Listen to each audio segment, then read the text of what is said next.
सत श्री अकाल जी दा खालस टीवी देख रहे सारे दर्शकों का बहुत बहुत स्वागत है। पंजाब भारत अते दुनिया भर के प्राइम टाइम दे विच मैं हरशरण कौर गल करांगे किसानां दी। तीसरा खेती बिल भी अज लोक सभा दे विच पास हो गया। नवजोत सिद्धू कह रहे ने कश्ती डूबेगी तो डूबेंगे सारे, कोई नहीं बचेंगे साथी हमारे।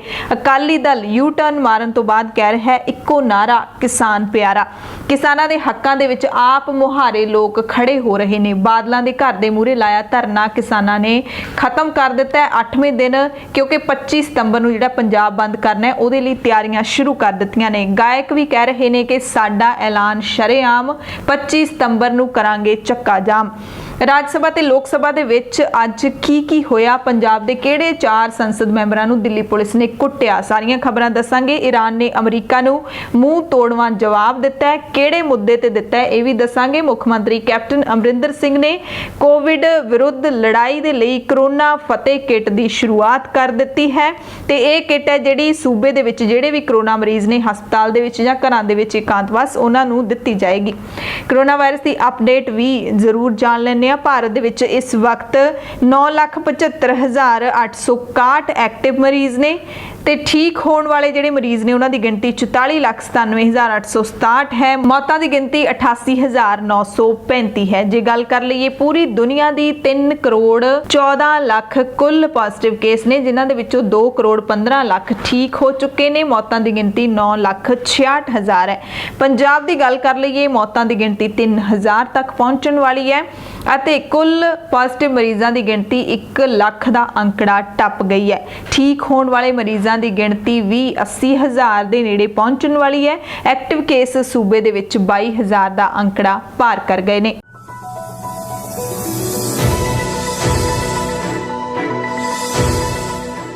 पंजाब दीआं अहम खबरां दे विच गल करांगे किसानां दी। किसानां दा रोह पूरा भखिया होया। हालांकि किसानां ने पटियाला ते लंबी दे विच मोर्चे खत्म कर दिते ने, पर किसानां ने अगले दिनां दे लई हुण लामबंदी करनी शुरू कर दित्ती है। तुहानूं पहलां लैके चलांगे लोक सभा, जिथे केंद्रीय खेतीबाड़ी मंत्री नरेंद्र सिंह तोमर ने एक अजीब बयान दिता है। किसानां दे प्रदर्शनां दे उत्ते उन्हां ने गहरी सट्ट मारी है। किसानां दी आत्मा ते कह सकदे हां सट्ट मारी है, क्योंकि साफ तौर पर नरेंद्र सिंह तोमर ने कहा कि प्रदर्शन करने वाले किसान नहीं हैगे, कांग्रेसी हैगे ने। यानी कि इस मुद्दे नूं भी सियासी रंग देना शुरू किया होया। पंजाब दे विच जे किसानां नूं देख लीए तां ओह तां सियासी लीडरां नूं अपने धरने च बुलाउण दे चाहवान ही नहीं हैगे। संगरूर दे विच तां किसानां ने बीजेपी लीडरां नूं किस तरीके दे नाल भजाया है तुसीं सोच भी नहीं सकदे। सो नरेंद्र सिंह तोमर कह रहे ने कि पार्लीमेंट दे अंदर कुछ होर ते बाहर कुछ होर ने। कांग्रेस दे सांसद कहंदे ने कांग्रेस सांसदां दे ਜਿਹੜੇ ਹਾਥੀ ਦੇ ਦੰਦ ਦਿਖਾਉਣ ਨੂੰ ਕੁਝ ਹੋਰ ਖਾਣ ਨੂੰ ਕੁਝ ਹੋਰ, ਇਸ ਤਰੀਕੇ ਦੇ ਨਾਲ ਉਹਨਾਂ ਨੇ ਆਪਣੀ ਬਿਆਨਬਾਜ਼ੀ ਲੋਕ ਸਭਾ ਦੇ ਵਿੱਚ ਕੀਤੀ ਹੈ। ਜ਼ਬਰਦਸਤ ਹੰਗਾਮਾ ਹੋਇਆ। ਕਹਿੰਦੇ ਕਿ ਜਿਹੜੇ ਧਰਨਾ ਪ੍ਰਦਰਸ਼ਨ ਕਰਨ ਵਾਲੇ ਲੋਕ ਨੇ ਇਹ ਕਾਂਗਰਸ ਤੋਂ ਪ੍ਰੇਰਿਤ ਨੇ ਜਾਂ ਫਿਰ ਕਾਂਗਰਸ ਤੋਂ ਪ੍ਰਭਾਵਿਤ ਨੇ। ਇਹ ਕਹਿਣਾ ਹੈ ਨਰਿੰਦਰ ਸਿੰਘ ਤੋਮਰ ਦਾ। किन्नी तकलीफ होएगी उन्हां किसानां नूं ये सुन के, जिहड़े कि बजुर्ग किसान जिहड़े बुढ़े किसान ने वो भी पहुंचे हुए ने 60 70 साल तो उपर जिन्हां दी उम्र हो गई, वो भी धरनिਆਂ ਦੇ ਵਿੱਚ आए ने। उन्हां नूं किहड़ी कांग्रेस ने जाके किया होगा। पंजाब दे विच आके शायद मंत्री जी नूं देखना चाहिए जरूर नरिंदर सिंह तोमर नूं, उन्हां किसानां नूं मिलना भी चाहिए कि की ये किसान सियासत तो प्रेरित ने जां फिर अपनी होनी ते इह हुण तकलीफ दे विच ने ते ये सुख दा साह चाहुंदे ने। सो ट्विटर दे उत्ते भी ट्रेंड कर रहा है, ट्विटर दे उत्ते ट्रेंड कर रहा है कि हैशटैग भारत बंद नहीं होगा। ये हैगे ने जिहड़े नरेंद्र मोदी दे सपोर्टर ने। हरेक सरकार का एक सोशल मीडिया विंग हुंदा ते हरेक सरकार दे अपने समर्थक भी हुंदे ने। नरेंद्र मोदी दी भी काफ़ी फैन फॉलोइंग हैगी है, उन्होंने भी पसंद करने वाले लोग बहुत ने भारत दे विच। सो उन्होंने हुण ट्विटर के उत्ते हैशटैग ट्रेंड चलाया कि भारत बंद नहीं होगा 25 सितंबर को। पर पंजाब दे विच 25 सितंबर नूं पूरा पंजाब बंद होएगा, जिसका समर्थन कौन कौन कर रहा है अगलियां खबरां दे विच तुहानूं दस दिंदे आ। पर नाल ही ये भी ट्रेंड कर रहा है सपोर्ट फॉर भारत बंद, ये नाल ही ये भी ट्रेंड कर रहा है। दोने उपर थले ने, कदे ये हैशटैग उपर हो जाता है, कदे दूसरा उपर हो जाता है। ਸੋ ਪੰਜਾਬ ਦੀ ਗੱਲ ਕਰ ਲਈਏ ਤਾਂ ਬਾਦਲਾਂ ਦੇ ਘਰ ਮੂਹਰੋਂ ਕਿਸਾਨਾਂ ਨੇ ਮੋਰਚਾ ਚੁੱਕ ਲਿਆ ਹੈਗਾ। 24 ਸਤੰਬਰ ਤੋਂ ਰੇਲਾਂ ਜਾਮ ਕਰਨ ਦਾ ਐਲਾਨ ਹੈ ਜਿਹੜਾ ਉਹ ਪਹਿਲਾਂ ਹੀ ਕੀਤਾ ਹੋਇਆ ਤੇ 25 ਨੂੰ ਪੰਜਾਬ ਬੰਦ ਕਰਨਾ ਸਫਲ ਕਰਨ ਦੇ ਲਈ ਜੁਟ ਗਏ ਨੇ ਕਿਸਾਨ। ਇਸੇ ਕਰਕੇ 22 ਤਰੀਕ ਨੂੰ ਪੰਜਾਬ ਨੇ ਇਹ ਮੋਰਚੇ ਨੇ ਜਿਹੜੇ ਉਹ ਖਤਮ ਕਰ ਦਿੱਤੇ ਨੇ। ਬਾਦਲ ਦੇ ਘਰ ਦੇ ਮੂਹਰੋਂ ਕਿਸਾਨ ਮੋਰਚਾ 8ਵੇਂ ਦਿਨ ਸਮੇਟਿਆ ਗਿਆ। ਮੋਰਚੇ ਦੀ ਸਮਾਪਤੀ ਜਥੇਬੰਦੀ ਨੇ ਪੰਜਾਬ ਬੰਦ ਵਿੱਚ ਸ਼ਹਿਰੀ ਲੋਕਾਂ ਨੂੰ ਹਿੱਸਾ ਬਣਨ ਵਾਸਤੇ ਪ੍ਰੇਰਿਤ ਕਰਨ ਦੇ ਲਈ ਕੀਤੀ ਹੈ ਤੇ 24 ਸਤੰਬਰ ਨੂੰ ਰੇਲਾਂ ਰੋਕਣ ਦੇ ਨਾਲ-ਨਾਲ ਸ਼ਹਿਰਾਂ ਤੇ ਕਸਬਿਆਂ ਦੇ ਵਿੱਚ ਵਿਸ਼ਾਲ ਰੋਸ ਮੁਜ਼ਾਹਰਿਆਂ ਦਾ ਵੀ ਐਲਾਨ ਕੀਤਾ ਹੈ ਤੇ ਹੁਣ ਸਾਰੀਆਂ ਜਿਹੜੀਆਂ ਕਿਸਾਨ ਜਥੇਬੰਦੀਆਂ ਨੇ ਕਿਸਾਨ ਨੇ ਉਹ ਹੁਣ ਸ਼ਹਿਰਾਂ ਦੇ ਵਿੱਚ ਲੋਕਾਂ ਨੂੰ ਕਨਵਿੰਸ ਕਰਨਗੇ ਕਿ ਤੁਸੀਂ 25 ਨੂੰ ਪੰਜਾਬ ਬੰਦ ਦਾ ਸਾਥ ਜ਼ਰੂਰ ਦਿਓ। ਵੈਸੇ ਵੀ ਕੋਈ ਫਰਕ ਨਹੀਂ ਪੈਣ ਵਾਲਾ। ਇੰਨਾ ਟਾਈਮ 3 ਮਹੀਨੇ ਲਗਾਤਾਰ ਪੰਜਾਬ ਦੇ ਵਿੱਚ ਕਰਫਿਊ ਰਿਹਾ ਕਰੋਨਾ ਵਾਇਰਸ ਕਰਕੇ, ਤਾਂ ਕੀ ਪੰਜਾਬ ਦਾ ਜਿਹੜਾ ਕਿਸਾਨ ਹੈ ਉਹਦੇ ਲਈ ਉਹਦੇ ਸੱਦੇ ਦੇ ਉੱਤੇ ਪੰਜਾਬ ਦੇ ਲੋਕ ਕੀ ਨਹੀਂ ਪੰਜਾਬ ਬੰਦ ਰੱਖ ਸਕਦੇ, ਕੀ ਇਸ ਨੂੰ ਨਹੀਂ ਸਮਰਥਨ ਦੇ ਸਕਦੇ? ਇਹ ਵੀ ਇੱਕ ਜਿਹੜਾ ਅਹਿਮ ਸਵਾਲ ਹੈ। ਇਹ ਵੀ ਖਬਰ ਆ ਰਹੀ ਹੈ ਕਿ ਕਿਸਾਨ ਜਥੇਬੰਦੀਆਂ ਨੇ ਇੱਕ ਵੱਡਾ ਐਲਾਨ ਵੀ ਕੀਤਾ ਹੈ। ਕਿਸਾਨ ਜਥੇਬੰਦੀਆਂ ਰੇਲ ਰੋਕੋ ਅੰਦੋਲਨ ਕਰਨ ਜਾ ਰਹੀਆਂ ਨੇ, ਪਰ ਉਹਨਾਂ ਨੇ ਕਿਸੇ ਵੀ ਸਿਆਸੀ ਪਾਰਟੀ ਨਾਲ ਸੰਬੰਧਿਤ ਕਿਸਾਨ ਆਗੂਆਂ ਨੂੰ ਸ਼ਾਮਿਲ ਨਾ ਹੋਣ ਦਾ ਐਲਾਨ ਕਰ ਦਿੱਤਾ ਕਿ ਜਿਹੜੇ ਸਿਆਸੀ ਲੀਡਰਾਂ ਦੇ ਨਾਲ ਉੱਠਣੀ ਬੈਠਣੀ ਰੱਖਦੇ ਨੇ ਜਾਂ ਫਿਰ ਸਿਆਸੀ ਪਾਰਟੀਆਂ ਦੇ ਨਾਲ ਸੰਬੰਧਿਤ ਕਿਸਾਨ ਲੀਡਰ ਨੇ ਉਹ ਸਾਡੇ ਪ੍ਰਦਰਸ਼ਨ ਦੇ ਵਿੱਚ ਸ਼ਾਮਿਲ ਨਾ ਹੋਣ। ਉਹਨਾਂ ਨੇ ਇਹ ਵੀ ਕਿਹਾ ਕਿ ਕੋਈ ਵੀ ਸਿਆਸੀ ਪਾਰਟੀ ਦਾ ਐਮਪੀ ਜਾਂ ਵਿਧਾਇਕ ਮੌਜੂਦਾ ਜਾਂ ਸਾਬਕਾ ਉਹਨਾਂ ਦੇ ਧਰਨੇ ਜਾਂ ਪ੍ਰਦਰਸ਼ਨ ਵਿੱਚ ਆਉਣ ਦੀ ਖੇਚਲਾ ਨਾ ਹੀ ਕਰੇ, ਫਿਰ ਭਾਵੇਂ ਉਹ ਕਿਸੇ ਵੀ ਸਿਆਸੀ ਪਾਰਟੀ ਨਾਲ ਸੰਬੰਧਿਤ ਹੋਵੇ। 24 ਸਤੰਬਰ ਦੇ ਰੇਲ ਰੋਕੋ ਅੰਦੋਲਨ ਦੇ ਬਾਰੇ ਉਹਨਾਂ ਨੇ ਜਾਣਕਾਰੀ ਦਿੱਤੀ ਕਿ ਕਿਸਾਨੀ ਦੇ ਜੋ ਹਾਲਾਤ ਨੇ ਉਸ ਲਈ ਸਿਆਸੀ ਲੀਡਰ ਹੀ ਜ਼ਿੰਮੇਵਾਰ ਨੇ। ਇਹ ਕਹਿਣਾ ਕਿਸਾਨ ਲੀਡਰ ਸਰਵਣ ਸਿੰਘ ਪੰਧੇਰ ਦਾ। ਉਹ ਕਹਿੰਦੇ ਨੇ ਕਿ ਸਾਡੇ ਧਰਨੇ ਵਿੱਚ ਸਿਰਫ ਕਿਸਾਨ, ਮਜ਼ਦੂਰ, ਆਮ ਲੋਕ ਤੇ ਕਿਸਾਨੀ ਦਾ ਦਰਦ ਮਹਿਸੂਸ ਕਰਨ ਵਾਲੇ ਹੀ ਸ਼ਿਰਕਤ ਕਰ ਸਕਦੇ ਨੇ। ਤੇ ਹੁਣ ਗੱਲ ਕਰਦੇ ਆ ਕੈਪਟਨ ਸਾਹਿਬ ਦੇ ਇੱਕ ਮੰਤਰੀ ਨੇ ਤ੍ਰਿਪਤ ਰਜਿੰਦਰ ਸਿੰਘ ਬਾਜਵਾ। ਉਹਨਾਂ ਨੇ ਰੇਲ ਰੋਕੋ ਅੰਦੋਲਨ ਨੂੰ ਗਲਤ ਦੱਸਿਆ। ਉਹ ਕਹਿੰਦੇ ਨੇ ਕਿ ਅਕਾਲੀ ਦਲ ਕਿਸਾਨਾਂ ਨੂੰ ਬੇਵਕੂਫ ਬਣਾ ਰਿਹਾ ਹੈ। 4.5 ਮਹੀਨੇ ਪਹਿਲਾਂ ਸੁਖਬੀਰ ਬਾਦਲ ਕਹਿੰਦੇ ਸੀ ਕਿ ਖੇਤੀਬਾੜੀ ਆਰਡੀਨੈਂਸ ਕਿਸਾਨ ਪੱਖੀ ਹੈ ਤੇ ਹੁਣ ਉਹੀ ਸੁਖਬੀਰ ਬਾਦਲ ਬਿੱਲਾਂ ਦਾ ਵਿਰੋਧ ਕਰ ਰਹੇ ਨੇ।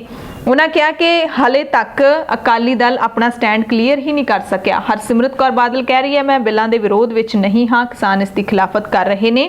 ਅਕਾਲੀ ਦਲ ਹਾਲੇ ਵੀ ਦੋਗਲੀ ਨੀਤੀ ਹੈ ਜਿਹੜੀ ਉਹ ਲੋਕਾਂ ਦੇ ਸਾਹਮਣੇ ਪੇਸ਼ ਕਰ ਰਿਹਾ ਹੈ, ਯਾਨੀ ਕਿ ਦੋਗਲੀ ਰਾਜਨੀਤੀ ਕਰ ਰਿਹਾ ਹੈ। ਬਾਜਵਾ ਨੇ ਕਿਸਾਨਾਂ ਦੇ ਰੇਲ ਰੋਕੋ ਅੰਦੋਲਨ ਨੂੰ ਗਲਤ ਕਰਾਰ ਦਿੱਤਾ ਹੈ। ਹਾਲਾਂਕਿ ਉਹਨਾਂ ਨੇ ਕਿਹਾ ਕਿ ਮੁੱਖ ਮੰਤਰੀ ਕੈਪਟਨ ਅਮਰਿੰਦਰ ਸਿੰਘ ਪਹਿਲਾਂ ਵੀ ਖੇਤੀਬਾੜੀ ਬਿੱਲਾਂ ਦਾ ਵਿਰੋਧ ਕਰ ਰਹੇ ਸੀ ਤੇ ਹੁਣ ਵੀ ਕਿਸਾਨਾਂ ਦੇ ਨਾਲ ਖੜੇ ਨੇ, ਪਰ 25 ਸਤੰਬਰ ਨੂੰ ਪੰਜਾਬ ਬੰਦ ਜਿਹੜਾ ਐਲਾਨ ਕੀਤਾ ਕਿਸਾਨਾਂ ਨੇ ਉਹਦਾ ਸਮਰਥਨ ਦੇਣਾ ਹੈ ਜਾਂ ਨਹੀਂ ਦੇਣਾ ਇਹ ਮੁੱਖ ਮੰਤਰੀ ਕੈਪਟਨ ਅਮਰਿੰਦਰ ਸਿੰਘ ਹੀ ਇਸ ਦਾ ਫੈਸਲਾ ਕਰਨਗੇ। ਪਰ ਮੈਂ ਕਿਸਾਨਾਂ ਦੀ ਹਮਾਇਤ ਜ਼ਰੂਰ ਕਰਾਂਗਾ, ਪਰ ਰੇਲਾਂ ਰੋਕਣ ਦਾ ਜਿਹੜਾ ਫੈਸਲਾ ਹੈ ਉਹ ਗਲਤ ਹੈ। ਸੋ ਇੱਥੇ ਵੀ ਮਤਲਬ ਇੱਕ ਡਾਈਸੀ ਜੀ ਸਟੇਟਮੈਂਟ ਦੇਣੀ, ਸਪਸ਼ਟ ਰੂਪ ਦੇ ਵਿੱਚ ਨਾ ਖੜੇ ਹੋਣਾ। ਕਿਸਾਨਾਂ ਦੇ ਨਾਲ ਤਾਂ ਖੜੇ ਨੇ ਪਰ ਰੇਲਾਂ ਰੋਕਣਾ ਗਲਤ ਹੈ। ਕਿਸਾਨਾਂ ਦੇ ਨਾਲ ਤਾਂ ਖੜੇ ਨੇ ਪਰ ਪੰਜਾਬ ਬੰਦ ਦਾ ਸਮਰਥਨ ਕਰਨਾ ਜਾਂ ਨਹੀਂ ਕਰਨਾ ਇਹ ਮੁੱਖ ਮੰਤਰੀ ਸਾਹਿਬ ਦੱਸਣਗੇ। ਯਾਨੀ ਕਿ ਕੈਬਨਿਟ ਦੇ ਕਿਸੇ ਮੰਤਰੀ ਦੀ ਆਪਣੇ ਆਪ ਦੇ ਵਿੱਚ ਕੋਈ ਹੈਸੀਅਤ ਨਹੀਂ ਹੈ ਕਿ ਉਹ ਆਪਣਾ ਕੋਈ ਵੀ ਨਿੱਜੀ ਵਿਚਾਰ ਜਾਂ ਫਿਰ ਇੱਕ ਮੰਤਰੀ ਹੋਣ ਦੀ ਹੈਸੀਅਤ ਨਾਲ ਵਿਚਾਰ ਨਹੀਂ ਦੇ ਸਕਦੇ। ਉਸ ਤੋਂ ਬਾਅਦ ਸ਼੍ਰੋਮਣੀ ਅਕਾਲੀ ਦਲ ਨੇ ਹੁਣ ਜਿਹੜਾ ਐਲਾਨ ਕਰ ਦਿੱਤਾ ਹੈ ਕਿ 25 ਸਤੰਬਰ ਨੂੰ ਕਿਸਾਨਾਂ ਦਾ ਪੰਜਾਬ ਬੰਦ ਦਾ ਸੱਦਾ ਹੈ ਉਸ ਦਾ ਅਸੀਂ ਸਮਰਥਨ ਕਰਦੇ ਹਾਂ। ਅਕਾਲੀ ਦਲ ਨੇ ਕਿਹਾ ਕਿ 25 ਸਤੰਬਰ ਨੂੰ 3 ਘੰਟੇ ਲਈ ਅਕਾਲੀ ਦਲ ਦੇ ਵੱਲੋਂ ਚੱਕਾ ਜਾਮ ਕੀਤਾ ਜਾਏਗਾ। ਇਹ ਨਾਰਾ ਚਲਾ ਰਹੇ ਨੇ ਅਕਾਲੀ ਦਲ ਵਾਲੇ #ਇੱਕੋ ਨਾਰਾ ਕਿਸਾਨ ਪਿਆਰਾ। ਸੋ ਇਸ ਪਾਰਟੀ ਨੂੰ ਹੁਣ ਕਿਸਾਨ ਬਹੁਤ ਪਿਆਰਾ ਲੱਗਣ ਲੱਗ ਪਿਆ ਤੇ ਖੇਤੀ ਬਿੱਲਾਂ ਦੇ ਵਿਰੋਧ ਦੇ ਵਿੱਚ ਕਿਸਾਨਾਂ ਦੇ ਨਾਲ ਆ ਕੇ ਖੜ ਗਏ ਨੇ। ਡਾਕਟਰ ਦਲਜੀਤ ਸਿੰਘ ਚੀਮਾ ਨੇ ਦੱਸਿਆ ਕਿ 25 ਸਤੰਬਰ ਨੂੰ ਪੰਜਾਬ ਦੇ ਹਰੇਕ ਹਲਕੇ ਦੇ ਵਿੱਚ ਖੇਤੀ ਬਿੱਲਾਂ ਦੇ ਖਿਲਾਫ ਸਵੇਰੇ 11 ਵਜੇ ਤੋਂ ਲੈ ਕੇ ਦੁਪਹਿਰ 1 ਵਜੇ ਤੱਕ ਸ਼ਾਂਤਮਈ ਢੰਗ ਨਾਲ ਚੱਕਾ ਜਾਮ ਕੀਤਾ ਜਾਏਗਾ। 26 ਤੋਂ 29 ਸਤੰਬਰ ਤੱਕ ਅਕਾਲੀ ਦਲ ਦੇ ਪ੍ਰਧਾਨ ਸੁਖਬੀਰ ਸਿੰਘ ਬਾਦਲ ਪੰਜਾਬ ਦਾ ਦੌਰਾ ਕਰਨਗੇ। ਪੂਰੇ ਪੰਜਾਬ ਦੇ ਵਿੱਚ ਉਹ ਵਿਆਪਕ ਪੱਧਰ ਦੇ ਉੱਤੇ ਲੀਡਰਾਂ ਦੇ ਨਾਲ ਮੁਲਾਕਾਤ ਕਰਨਗੇ ਤੇ ਆਮ ਲੋਕਾਂ ਨੂੰ ਖੇਤੀਬਾੜੀ ਬਿੱਲਾਂ ਦੇ ਬਾਰੇ ਜਾਗਰੂਕ ਕਰਨਗੇ ਕਿ ਇਸ ਤੋਂ ਸਾਨੂੰ ਕੀ ਨੁਕਸਾਨ ਹੋਣ ਵਾਲੇ ਨੇ। 3 ਤਖਤ ਸਾਹਿਬਾਨਾਂ ਤੇ ਅਰਦਾਸ ਕਰਕੇ 1 ਅਕਤੂਬਰ ਨੂੰ ਮੁਹਾਲੀ ਦੇ ਦੁਸ਼ਹਿਰਾ ਗਰਾਊਂਡ ਵਿੱਚ ਇਕੱਠੇ ਹੋ ਕੇ ਰੋਸ ਪ੍ਰਗਟਾਵਾ ਕਰਕੇ ਪੰਜਾਬ ਦੇ ਰਾਜਪਾਲ ਨੂੰ ਖੇਤੀ ਬਿੱਲ ਵਾਪਸ ਲੈਣ ਵਾਸਤੇ ਮੰਗ ਪੱਤਰ ਦੇਣ ਲਈ ਜਾਣਗੇ। ਇਹ ਅਕਾਲੀ ਦਲ ਦਾ ਐਕਸ਼ਨ ਪਲਾਨ ਹੈ। ਇੱਕ ਵਰਚੁਅਲ ਮੀਟਿੰਗ ਪਾਰਟੀ ਦੇ ਸਾਰੇ ਸੀਨੀਅਰ ਲੀਡਰ ਸਾਹਿਬਾਨ ਹੋਈ ਹੈ, ਜਿਹਦੇ ਵਿੱਚ ਇਹ ਫੈਸਲਾ ਕੀਤਾ ਗਿਆ ਹੈ ਕਿ 25 ਸਤੰਬਰ ਨੂੰ ਸਾਰੇ ਪੰਜਾਬ ਦੇ ਵਿੱਚ ਤਿੰਨਾਂ ਖੇਤੀ ਕਾਨੂੰਨਾਂ ਦਾ ਵਿਰੋਧ ਕਰਨ ਵਾਸਤੇ 11 ਵਜੇ ਤੋਂ ਲੈ ਕੇ 1 ਵਜੇ ਤੱਕ ਚੱਕਾ ਜਾਮ ਜਿਹੜਾ ਉਹ ਕੀਤਾ ਜਾਏ। ਹਰ ਹਲਕੇ ਦੇ ਵਿੱਚ ਸਾਡੇ ਸੀਨੀਅਰ ਆਗੂ, ਸਾਡੇ ਵਰਕਰ, ਕਿਸਾਨ ਵੀਰ, ਖੇਤ ਮਜ਼ਦੂਰ ਤੇ ਬਾਕੀ ਸਾਰੇ ਸਹਿਯੋਗੀ 3 ਘੰਟੇ ਸ਼ਾਂਤਮਈ ਤਰੀਕੇ ਦੇ ਨਾਲ ਚੱਕਾ ਜਾਮ ਜਿਹੜਾ ਉਹ ਕਰਨਗੇ। ਉਸ ਤੋਂ ਬਾਅਦ 26 ਸਤੰਬਰ ਤੋਂ ਲੈ ਕੇ 29 ਸਤੰਬਰ ਤੱਕ 4 ਦਿਨ ਲਗਾਤਾਰ ਪ੍ਰਧਾਨ ਸਾਹਿਬ ਸਾਰੇ ਪੰਜਾਬ ਦੇ ਜ਼ਿਲ੍ਹਿਆਂ ਦਾ ਟੂਰ ਕਰਕੇ ਮਾਸ ਕੰਟੈਕਟ ਪ੍ਰੋਗਰਾਮ ਲਾਂਚ ਕਰਨਗੇ। ਇਹਨਾਂ ਖੇਤੀ ਕਾਨੂੰਨਾਂ ਦਾ ਜੋ ਕਿਸਾਨੀ ਨੂੰ ਨੁਕਸਾਨ ਹੋ ਰਿਹਾ ਉਹਦੇ ਬਾਰੇ ਵਰਕਰ ਨੂੰ ਜਾਣੂ ਕਰਾਉਣਗੇ। ਸਾਰੇ ਪੰਜਾਬ ਚੋਂ ਤਿੰਨਾਂ ਤਖਤਾਂ ਤੋਂ ਅਰਦਾਸ ਕਰਕੇ ਸਾਰੇ ਸਾਡੇ ਆਗੂ, ਵਰਕਰ, ਕਿਸਾਨ ਵੀਰ, ਖੇਤ ਮਜ਼ਦੂਰ ਤੇ ਸਾਥੀ 1 ਤਰੀਕ ਨੂੰ ਚੱਲਣਗੇ ਔਰ ਮੋਹਾਲੀ ਦੇ ਦੁਸ਼ਹਿਰਾ ਗਰਾਊਂਡ ਦੇ ਵਿੱਚ ਪਹੁੰਚਣਗੇ, ਜਿੱਥੋਂ ਫਿਰ ਗਵਰਨਰ ਸਾਹਿਬ ਨੂੰ ਮਿਲ ਕੇ ਰਾਸ਼ਟਰਪਤੀ ਦੇ ਨਾਂ ਦੇ ਉੱਤੇ ਇੱਕ ਮੈਮੋਰੰਡਮ ਦਿੱਤਾ ਜਾਏਗਾ, ਜਿਹਦੇ ਵਿੱਚ ਇਹਨਾਂ ਤਿੰਨਾਂ ਖੇਤੀ ਕਾਨੂੰਨਾਂ ਨੂੰ ਵਾਪਸ ਲੈਣ ਵਾਸਤੇ ਜਿਹੜੀ ਆ ਉਹ ਅਪੀਲ ਕੀਤੀ ਜਾਏਗੀ। ਇਸ ਦੇ ਨਾਲ ਹੀ ਇਹ ਵੀ ਦੱਸ ਦਈਏ ਕਿ ਰਾਜ ਸਭਾ ਦੇ ਵਿੱਚ ਤੀਸਰਾ ਜਿਹੜਾ ਖੇਤੀਬਾੜੀ ਬਿੱਲ ਹੈ ਉਸ ਨੂੰ ਵੀ ਪਾਸ ਕਰ ਦਿੱਤਾ ਗਿਆ ਹੈ। ਇਸ ਬਿੱਲ ਦੇ ਪਾਸ ਹੋਣ ਦੇ ਨਾਲ ਹੁਣ ਅਨਾਜ, ਤਿਲ, ਖਾਣ ਵਾਲੇ ਤੇਲ, ਪਿਆਜ਼, ਆਲੂ ਤੇ ਦਾਲਾਂ ਨੂੰ ਜ਼ਰੂਰੀ ਵਸਤਾਂ ਦੀ ਸੂਚੀ ਦੇ ਵਿੱਚੋਂ ਬਾਹਰ ਕੱਢ ਦਿੱਤਾ ਜਾਵੇਗਾ। ਸਰਕਾਰ ਕਹਿੰਦੀ ਹੈ ਕਿ ਇਸ ਬਿੱਲ ਦੇ ਨਾਲ ਨਿਵੇਸ਼ਕਾਂ ਨੂੰ ਕਾਰੋਬਾਰ ਕਰਨ ਦੇ ਵਿੱਚ ਮਦਦ ਮਿਲੇਗੀ, ਸਰਕਾਰੀ ਦਖਲਅੰਦਾਜ਼ੀ ਤੋਂ ਛੁਟਕਾਰਾ ਮਿਲੇਗਾ। ਲੋਕ ਸਭਾ ਦੇ ਵਿੱਚ 15 ਸਤੰਬਰ ਨੂੰ ਹੀ ਇਹ ਬਿੱਲ ਪਾਸ ਕਰ ਦਿੱਤਾ ਗਿਆ ਸੀ। ਹੁਣ ਜੇ ਹਮਾਇਤ ਦੀ ਗੱਲ ਕਰ ਲਈਏ ਤਾਂ ਪੰਜਾਬ ਦੇ ਕਿਸਾਨਾਂ ਦਾ ਜਿਹੜਾ ਪੰਜਾਬ ਬੰਦ ਦਾ ਸੱਦਾ ਹੈ 25 ਸਤੰਬਰ ਨੂੰ, ਉਸ ਦੀ ਹਮਾਇਤ ਬਠਿੰਡਾ ਦੇ ਟਰੱਕ ਆਪਰੇਟਰ ਤੇ ਟਰਾਂਸਪੋਰਟਰ ਵੀ ਕਰ ਰਹੇ ਨੇ। ਉਹਨਾਂ ਨੇ ਵੀ ਕਿਹਾ ਕਿ ਅਸੀਂ ਕਿਸਾਨਾਂ ਦੇ ਨਾਲ ਹਾਂ। ਟਰਾਂਸਪੋਰਟਰਾਂ ਦਾ ਕਹਿਣਾ ਹੈ ਕਿ ਇਹ ਬਿੱਲ ਨੇ ਜਿਹੜੇ ਖੇਤੀ ਬਿੱਲ ਉਹ ਕਿਸਾਨਾਂ ਦੇ ਲਈ ਖੁਦਕੁਸ਼ੀ ਕਰਨ ਦੇ ਬਰਾਬਰ ਨੇ। ਜਿਸ ਤਰੀਕੇ ਦੇ ਨਾਲ ਸਾਡੇ ਲਈ ਟੋਲ ਟੈਕਸ ਵਧਾਏ ਗਏ ਨੇ ਉਹ ਸਾਡੇ ਲਈ ਖੁਦਕੁਸ਼ੀ ਕਰਨ ਦੇ ਬਰਾਬਰ ਨੇ, ਉਸੇ ਤਰ੍ਹਾਂ ਕਿਸਾਨਾਂ ਦੇ ਲਈ ਇਹ ਵੀ ਖੁਦਕੁਸ਼ੀ ਕਰਨ ਦੇ ਵਾਂਗੂ ਹੀ ਹੈ। ਕਹਿੰਦੇ ਨੇ ਕਿ ਟੋਲ ਟੈਕਸ ਇੰਨੇ ਵਧਾਤੇ ਕਿ ਹਰ ਮਹੀਨੇ ਇੱਕ ਟਰੱਕ ਨੂੰ 30 ਤੋਂ 40 ਹਜ਼ਾਰ ਤਾਂ ਟੋਲ ਹੀ ਭਰਨਾ ਪੈਂਦਾ ਹੈ ਤੇ ਹੁਣ ਅਸੀਂ ਕਿਸਾਨੀ ਵੱਲ ਵਾਪਸ ਮੁੜਨ ਦੀ ਸੋਚ ਰਹੇ ਸੀ ਤਾਂ ਇਹ ਕਾਲੇ ਕਾਨੂੰਨ ਨੇ ਜਿਹੜੇ ਉਹ ਪਾਸ ਕਰ ਦਿੱਤੇ ਗਏ। ਉਹਨਾਂ ਨੇ ਸਾਰੇ ਵਰਗਾਂ ਨੂੰ ਅੰਨਦਾਤਾ ਕਿਸਾਨਾਂ ਦੇ ਪੰਜਾਬ ਬੰਦ ਦੇ ਸਮਰਥਨ ਦੀ ਅਪੀਲ ਵੀ ਕੀਤੀ ਹੈ। ਹੁਣ ਜੇ ਪੰਜਾਬੀ ਕਲਾਕਾਰਾਂ ਦੀ ਗੱਲ ਕਰ ਲਈਏ ਤਾਂ ਇਹ ਵੀ ਖੁੱਲ੍ਹ ਕੇ ਬੋਲ ਰਹੇ ਨੇ। ਰਣਜੀਤ ਬਾਵਾ ਨੇ ਸੋਸ਼ਲ ਮੀਡੀਆ ਤੇ ਲਿਖਿਆ ਹੈ ਕਿ ਅਸੀਂ ਸਾਰੇ ਕਲਾਕਾਰ, ਖਾਸ ਤੌਰ ਤੇ ਨੌਜਵਾਨਾਂ ਤੇ ਪੰਜਾਬ ਦੀਆਂ ਸਾਰੀਆਂ ਧਿਰਾਂ ਤੇ ਵਰਗਾਂ ਨੂੰ ਕਿਸਾਨਾਂ ਤੇ ਮਜ਼ਦੂਰਾਂ ਦੇ ਹਿੱਤਾਂ ਦੀ ਰਖਵਾਲੀ ਤੇ ਚੜ੍ਹਦੀ ਕਲਾ ਲਈ 25 ਸਤੰਬਰ ਦੇ ਪੰਜਾਬ ਬੰਦ ਨੂੰ ਸਫਲ ਬਣਾਉਣ ਦੇ ਲਈ ਅੱਗੇ ਆਉਣ ਦੀ ਪੁਰਜ਼ੋਰ ਅਪੀਲ ਕਰਦੇ ਹਾਂ। ਬਾਵਾ ਨੇ ਦੱਸਿਆ ਕਿ 25 ਸਤੰਬਰ ਦਾ ਜਿਹੜਾ ਪੰਜਾਬ ਬੰਦ ਹੈ ਉਸ ਨੂੰ ਹਰਭਜਨ ਮਾਨ, ਹਰਜੀਤ ਹਰਮਨ, ਅਵਕਾਸ਼ ਮਾਨ ਤੇ ਹੋਰ ਬਹੁਤ ਸਾਰੇ ਕਲਾਕਾਰ ਨੇ ਜਿਹੜੇ ਸਮਰਥਨ ਦੇ ਰਹੇ ਨੇ ਤੇ ਇਸ ਦੇ ਵਿੱਚ ਹਿੱਸਾ ਲੈਣਗੇ। ਕਿਸਾਨ ਮਜ਼ਦੂਰ ਏਕਤਾ ਜ਼ਿੰਦਾਬਾਦ।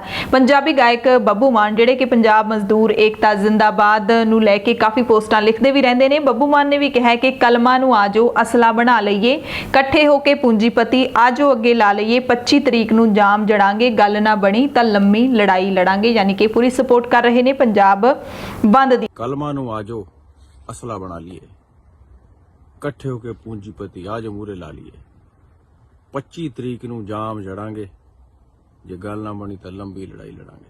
साल 2 साल फसल रोकनी पैनी है जे फसलों की कीमत मुंह मंगी लैनी है। राजधानी एसी च बह के मचूगी, कड़े हो जो दिल्ली दा झांझर पा के नचूगी। आओ तू मैं चो निकल के तू ही तू करिए। दिल्ली को बहुत दिमाग है, दिमाग ना मारना पैना है। हो जो इकट्ठे, किसान मजदूर एकता जिंदाबाद जिंदाबाद। गल कर लेने लोक इंसाफ पार्टी दी। लोक इंसाफ पार्टी के मुखी सिमरजीत सिंह बैंस ने भी ऐलान किया कि खेती बिलों के खिलाफ उन्होंने पार्टी 23 सतंबर को फतेहगढ़ साहिब तो मोटरसाइकिल यात्रा शुरू करन जा रही है। ये यात्रा दिल्ली पार्लीमेंट तक कढ़ी जाएगी तो खेती सुधार बिल का खासा विरोध किया जाएगा। हरसिमरत बादल के इस्तीफे नूं बैंस ड्रामा दसदे ने, पर पंजाब के मुख मंत्री कैप्टन अमरिंदर सिंह नूं अपील करते हैं कि वो सारियां धिरां दी अगवाई करन ते दिल्ली चलन साडे नाल। नवजोत सिंह सिद्धू कैप्टन दी कैबिनेट के साबका मंत्री यानी कि पंजाब के साबका मंत्री ने, पर कांग्रेस के लीडर ने उन्होंने भी हुण मोर्चा खोल दिता है। खेती बिलों के खिलाफ किसानों के हक दे विच आके खड़ गए ने। 23 सितंबर नूं रोस रैली कड्ढणगे भंडारी पुल तो लैके अमृतसर के हाल बाजार तक। उन्होंने भी ट्वीट किया है, आवाज ए किसान। केंद्र की सरकार वास्ते लिखा है, जिन्हें हम हार समझे थे गला अपना सजाने को, वही अब नाग बन बैठे हमारे काट खाने को। नवजोत सिंह सिद्धू ने अपने चैनल जितेगा ਪੰਜਾਬ ਤੋਂ ਵੀ ਲਾਈਵ ਹੋ ਕੇ ਹਰ ਵਰਗ ਨੂੰ, ਹਰ ਬੱਚੇ ਨੂੰ ਅਪੀਲ ਕੀਤੀ ਹੈ ਕਿ ਕਿਸਾਨਾਂ ਦੇ ਲਈ ਆਪਾਂ ਇਕੱਠੇ ਹੋ ਕੇ ਸੰਘਰਸ਼ ਕਰਨਾ ਹੈ। 25 ਸਤੰਬਰ ਦਾ ਜਿਹੜਾ ਪੰਜਾਬ ਬੰਦ ਹੈ ਉਸ ਦੇ ਲਈ ਉਹ ਸੱਦਾ ਦੇ ਰਹੇ ਨੇ। ਸੁਪਰੀਮ ਕੋਰਟ ਦੇ ਵਿੱਚ ਜਾਣ ਦੀ ਸਲਾਹ ਦੇ ਰਹੇ ਨੇ। ਕਹਿੰਦੇ ਨੇ ਕੋਈ ਸ਼ੱਕ ਹੀ ਨਹੀਂ ਹੈਗਾ ਰਾਸ਼ਟਰਪਤੀ ਇਹਨਾਂ ਬਿੱਲਾਂ ਦੇ ਉੱਤੇ ਮੋਹਰ ਨਾ ਲਾਉਣ, ਇਸ ਕਰਕੇ ਸੁਪਰੀਮ ਕੋਰਟ ਜਾਣਾ ਇੱਕ ਰਾਹ ਬਚਦਾ ਹੈਗਾ। ਨਵਜੋਤ ਸਿੰਘ ਸਿੱਧੂ ਨੇ ਲਾਈਵ ਕਿਹਾ ਕਿ ਦੇਸ਼ ਦੇ 80 ਕਰੋੜ ਗਰੀਬਾਂ ਨੂੰ ਅੰਨ ਕੌਣ ਦਿੰਦਾ ਹੈ। ਕਿਸੇ ਗਲਤਫਹਿਮੀ 'ਚ ਨਾ ਰਹੋ ਕਿ ਪੂੰਜੀਪਤੀ ਦਿੰਦੇ ਨੇ ਜਾਂ ਸਰਕਾਰਾਂ ਦਿੰਦੀਆਂ ਨੇ, ਇਹ ਕਿਸਾਨ ਦਿੰਦਾ ਹੈ। ਕਿਸਾਨ 2% ਹੈ, 60% ਲੋਕਾਂ ਦਾ ਢਿੱਡ ਭਰਦਾ ਹੈ। 1980 ਤੋਂ ਕੰਪਨੀਆਂ 'ਚ ਕੰਮ ਕਰਨ ਵਾਲਿਆਂ ਦੀ ਆਮਦਨੀ 1000 ਗੁਣਾ ਵਧੀ ਹੈ, ਜਦ ਕਿ ਕਿਸਾਨਾਂ ਦੀ MSP ਸਿਰਫ 15 ਗੁਣਾ ਵਧੀ ਹੈ 1980 ਤੋਂ ਲੈ ਕੇ ਹੁਣ ਤੱਕ। ਸੋਚ ਸਕਦੇ ਹੋ ਤੁਸੀਂ ਕਿੰਨੇ ਸਾਲ ਹੋ ਗਏ, 40 ਸਾਲ ਦੇ ਵਿੱਚ ਸਿਰਫ 15 ਗੁਣਾ MSP, ਯਾਨੀ ਕਿ 1 ਸਾਲ ਦੇ ਵਿੱਚ 1% ਵੀ ਨਹੀਂ ਵਧੀ। ਤੇ ਹੁਣ ਤੁਹਾਨੂੰ ਦੱਸ ਦਿੰਦੇ ਆ ਬਰਨਾਲਾ ਦੇ ਟੱਲੇਵਾਲ ਤੋਂ ਖਬਰ, ਜਿੱਥੇ ਖੇਤੀ ਬਿੱਲਾਂ ਦੇ ਹੱਕ ਦੇ ਵਿੱਚ ਪ੍ਰੈਸ ਕਾਨਫਰੰਸ ਕਰ ਰਹੇ ਸੀ BJP ਲੀਡਰ, ਤਾਂ ਉਹਨਾਂ ਨੂੰ ਕਿਸਾਨ ਲੀਡਰਾਂ ਨੇ ਘੇਰ ਲਿਆ ਤੇ ਚੇਤਾਵਨੀ ਦਿੱਤੀ ਕਿ ਜੇ ਪਿੰਡਾਂ ਵਿੱਚ ਵੜੇ ਤਾਂ ਅਸੀਂ ਬੰਦੀ ਬਣਾ ਲਵਾਂਗੇ। ਦਰਅਸਲ ਬਰਨਾਲਾ ਦੇ ਰੈਸਟ ਹਾਊਸ ਦੇ ਵਿੱਚ ਪ੍ਰੈਸ ਕਾਨਫਰੰਸ ਕਰ ਰਹੇ ਸੀ BJP ਲੀਡਰ। ਇਹਨਾਂ ਦਾ ਭਾਰਤੀ ਕਿਸਾਨ ਯੂਨੀਅਨ ਲੱਖੋਵਾਲ ਦੀ ਅਗਵਾਈ ਦੇ ਵਿੱਚ ਕਿਸਾਨਾਂ ਨੇ ਰੈਸਟ ਹਾਊਸ ਦੇ ਗੇਟ ਦਾ ਘਿਰਾਓ ਕਰਕੇ ਵਿਰੋਧ ਕੀਤਾ, ਚੇਤਾਵਨੀ ਦਿੱਤੀ ਕਿ ਇਹੋ ਜਿਹੀਆਂ ਪ੍ਰੈਸ ਕਾਨਫਰੰਸਾਂ ਨਾ ਕਰੋ, ਤੁਸੀਂ ਸਾਡੀ ਹਿੱਕ ਦੇ ਉੱਤੇ ਮੂੰਗ ਨਾ ਦੜੋ ਤੇ ਅਸੀਂ ਤੁਹਾਨੂੰ ਬੰਦੀ ਬਣਾ ਲਾਂਗੇ ਜੇ ਤੁਸੀਂ ਪਿੰਡਾਂ ਦੇ ਵਿੱਚ ਵੜੇ। ਤੇ ਇਸੇ ਤਰ੍ਹਾਂ ਦਾ ਹੀ ਵਿਰੋਧ ਇੱਕ ਸੰਗਰੂਰ ਦੇ ਵਿੱਚ ਵੀ ਦੇਖਣ ਨੂੰ ਮਿਲਿਆ, ਜਿੱਥੇ BJP ਲੀਡਰਾਂ ਦਾ ਵਿਰੋਧ ਕੀਤਾ ਗਿਆ, ਨਾਅਰੇਬਾਜ਼ੀ ਕੀਤੀ ਗਈ BJP ਲੀਡਰਾਂ ਦੇ ਖਿਲਾਫ, ਕਿਉਂਕਿ ਕੇਂਦਰ ਦੇ ਵਿੱਚ BJP ਦੀ ਹੀ ਸਰਕਾਰ ਹੈ, BJP ਦੀ ਭਾਈਵਾਲੀ NDA ਸਰਕਾਰ ਹੈ ਜਿਸ ਨੇ ਇਸ ਬਿੱਲ ਨੂੰ ਪਾਸ ਕੀਤਾ ਹੈ। ਹੁਣ ਤੁਹਾਨੂੰ ਲੋਕ ਸਭਾ ਦੇ ਵਿੱਚ ਵੀ ਲੈ ਚੱਲਦੇ ਹਾਂ, ਜਿੱਥੇ ਕਾਂਗਰਸ ਦੇ ਸੰਸਦ ਮੈਂਬਰ ਲੁਧਿਆਣਾ ਤੋਂ MP ਰਵਨੀਤ ਬਿੱਟੂ ਨੇ ਆਪਣਾ ਦੁੱਖੜਾ ਸੁਣਾਇਆ। ਲੋਕ ਸਭਾ ਸਪੀਕਰ ਨੂੰ ਕਿਹਾ ਕਿ ਸਾਨੂੰ ਦਿੱਲੀ ਪੁਲਿਸ ਨੇ ਕੁੱਟਿਆ ਹੈ। ਉਹ ਦੱਸਦੇ ਨੇ ਕਿ ਅਸੀਂ ਕਿਸਾਨ ਮੁੱਦੇ ਦੇ ਉੱਤੇ ਮੋਮਬੱਤੀ ਮਾਰਚ ਕਰਕੇ ਵਿਜੇ ਚੌਂਕ ਜਾ ਰਹੇ ਸੀ, ਸਿਰਫ 10-15 ਮੀਟਰ ਹੀ ਚੱਲੇ ਹੋਵਾਂਗੇ, 100 ਦੇ ਕਰੀਬ ਪੁਲਿਸ ਵਾਲੇ ਆ ਕੇ ਸਾਨੂੰ ਪੈ ਗਏ ਤੇ ਸਾਡੀ ਬੁਰੀ ਤਰ੍ਹਾਂ ਕੁੱਟਮਾਰ ਕੀਤੀ। ਉਹ ਕਹਿੰਦੇ ਕਿ ਮੇਰੇ ਵੀ ਸੱਟਾਂ ਲੱਗੀਆਂ ਨੇ। ਇਸ ਤੇ ਸਪੀਕਰ ਨੇ ਕਿਹਾ ਕਿ ਉਹਨਾਂ ਨੂੰ ਬਿੱਟੂ ਤੇ ਚੌਧਰੀ ਦੇ ਪੱਤਰ ਮਿਲੇ ਨੇ ਤੇ ਉਹਨਾਂ ਮਾਮਲੇ ਦੀ ਰਿਪੋਰਟ ਮੰਗ ਲਈ ਹੈ, ਕਿਉਂਕਿ 4 ਸੰਸਦਾਂ ਨੂੰ ਕੁੱਟੇ ਜਾਣ ਦੀ ਜਾਣਕਾਰੀ ਦਿੱਤੀ ਗਈ ਹੈ। ਸੰਤੋਖ ਚੌਧਰੀ, ਜਸਵੀਰ ਸਿੰਘ ਗਿੱਲ, ਗੁਰਜੀਤ ਸਿੰਘ ਔਜਲਾ ਤੇ ਰਵਨੀਤ ਬਿੱਟੂ। ਤੇ ਦਿੱਲੀ ਪੁਲਿਸ ਕਹਿੰਦੀ ਹੈ ਕਿ ਪ੍ਰਧਾਨ ਮੰਤਰੀ ਨਰਿੰਦਰ ਮੋਦੀ ਦਾ ਕਾਫਲਾ ਆਉਣਾ ਸੀ, ਇਸ ਕਰਕੇ ਅਸੀਂ ਰਾਹ ਖਾਲੀ ਕਰਵਾ ਰਹੇ ਸੀ। ਤੇ ਇਹ ਵੀ ਉਹਨਾਂ ਨੇ ਕਿਹਾ ਕਿ ਸੰਸਦ ਮੈਂਬਰਾਂ ਨੇ ਧਰਨਾ ਕਰਨ ਦੀ ਮਨਜ਼ੂਰੀ ਨਹੀਂ ਲਈ ਸੀ। ਹੁਣ ਗੱਲ ਕਰ ਲੈਂਦੇ ਹਾਂ ਕੰਗਨਾ ਰਣੌਤ ਦੀ, ਜਿਸ ਨੇ ਕੱਲ ਇੱਕ ਟਵੀਟ ਕੀਤਾ ਸੀ। ਉਸ ਟਵੀਟ ਦੇ ਵਿੱਚ ਕਹਿੰਦੇ ਕਿਸਾਨਾਂ ਨੂੰ ਅੱਤਵਾਦੀ ਦੱਸਿਆ ਸੀ ਤੇ ਉਸ ਦੀ ਬਹੁਤ ਵਿਰੋਧਤਾ ਹੋ ਰਹੀ ਸੀ ਕੰਗਨਾ ਰਣੌਤ ਦੀ। ਉਸ ਟਵੀਟ ਤੋਂ ਬਾਅਦ ਇੱਕ ਹੋਰ ਟਵੀਟ ਟ੍ਰੈਂਡ ਕਰਨ ਲੱਗਿਆ ਸੀ, #ਅਰੈਸਟ ਕਾਸਟੀਐਸਟ ਕੰਗਨਾ, ਯਾਨੀ ਕਿ ਕੰਗਨਾ ਰਣੌਤ ਨੂੰ ਗ੍ਰਿਫਤਾਰ ਕੀਤਾ ਜਾਵੇ। ਉਸ ਤੋਂ ਬਾਅਦ ਕੰਗਨਾ ਰਣੌਤ ਨੂੰ ਆਪਣੀ ਸਫਾਈ ਦੇਣੀ ਪਈ ਆ ਕੇ। ਕੰਗਨਾ ਰਣੌਤ ਨੇ ਫਿਰ ਟਵੀਟ ਕੀਤਾ, ਲਿਖਿਆ ਕਿ CAA ਨੂੰ ਲੈ ਕੇ ਜੋ ਗਲਤ ਸੂਚਨਾਵਾਂ ਤੇ ਅਫਵਾਹਾਂ ਫੈਲਾ ਰਹੇ ਸੀ, ਜਿਨ੍ਹਾਂ ਦੇ ਕਾਰਨ ਦੰਗੇ ਹੋਏ, ਉਹੀ ਲੋਕ ਹੁਣ ਕਿਸਾਨ ਬਿੱਲਾਂ ਨੂੰ ਲੈ ਕੇ ਗਲਤ ਸੂਚਨਾਵਾਂ ਫੈਲਾ ਰਹੇ ਨੇ ਤੇ ਦੇਸ਼ ਵਿੱਚ ਆਤੰਕ ਪੈਦਾ ਕਰ ਰਹੇ ਨੇ, ਉਹ ਆਤੰਕਵਾਦੀ ਨੇ।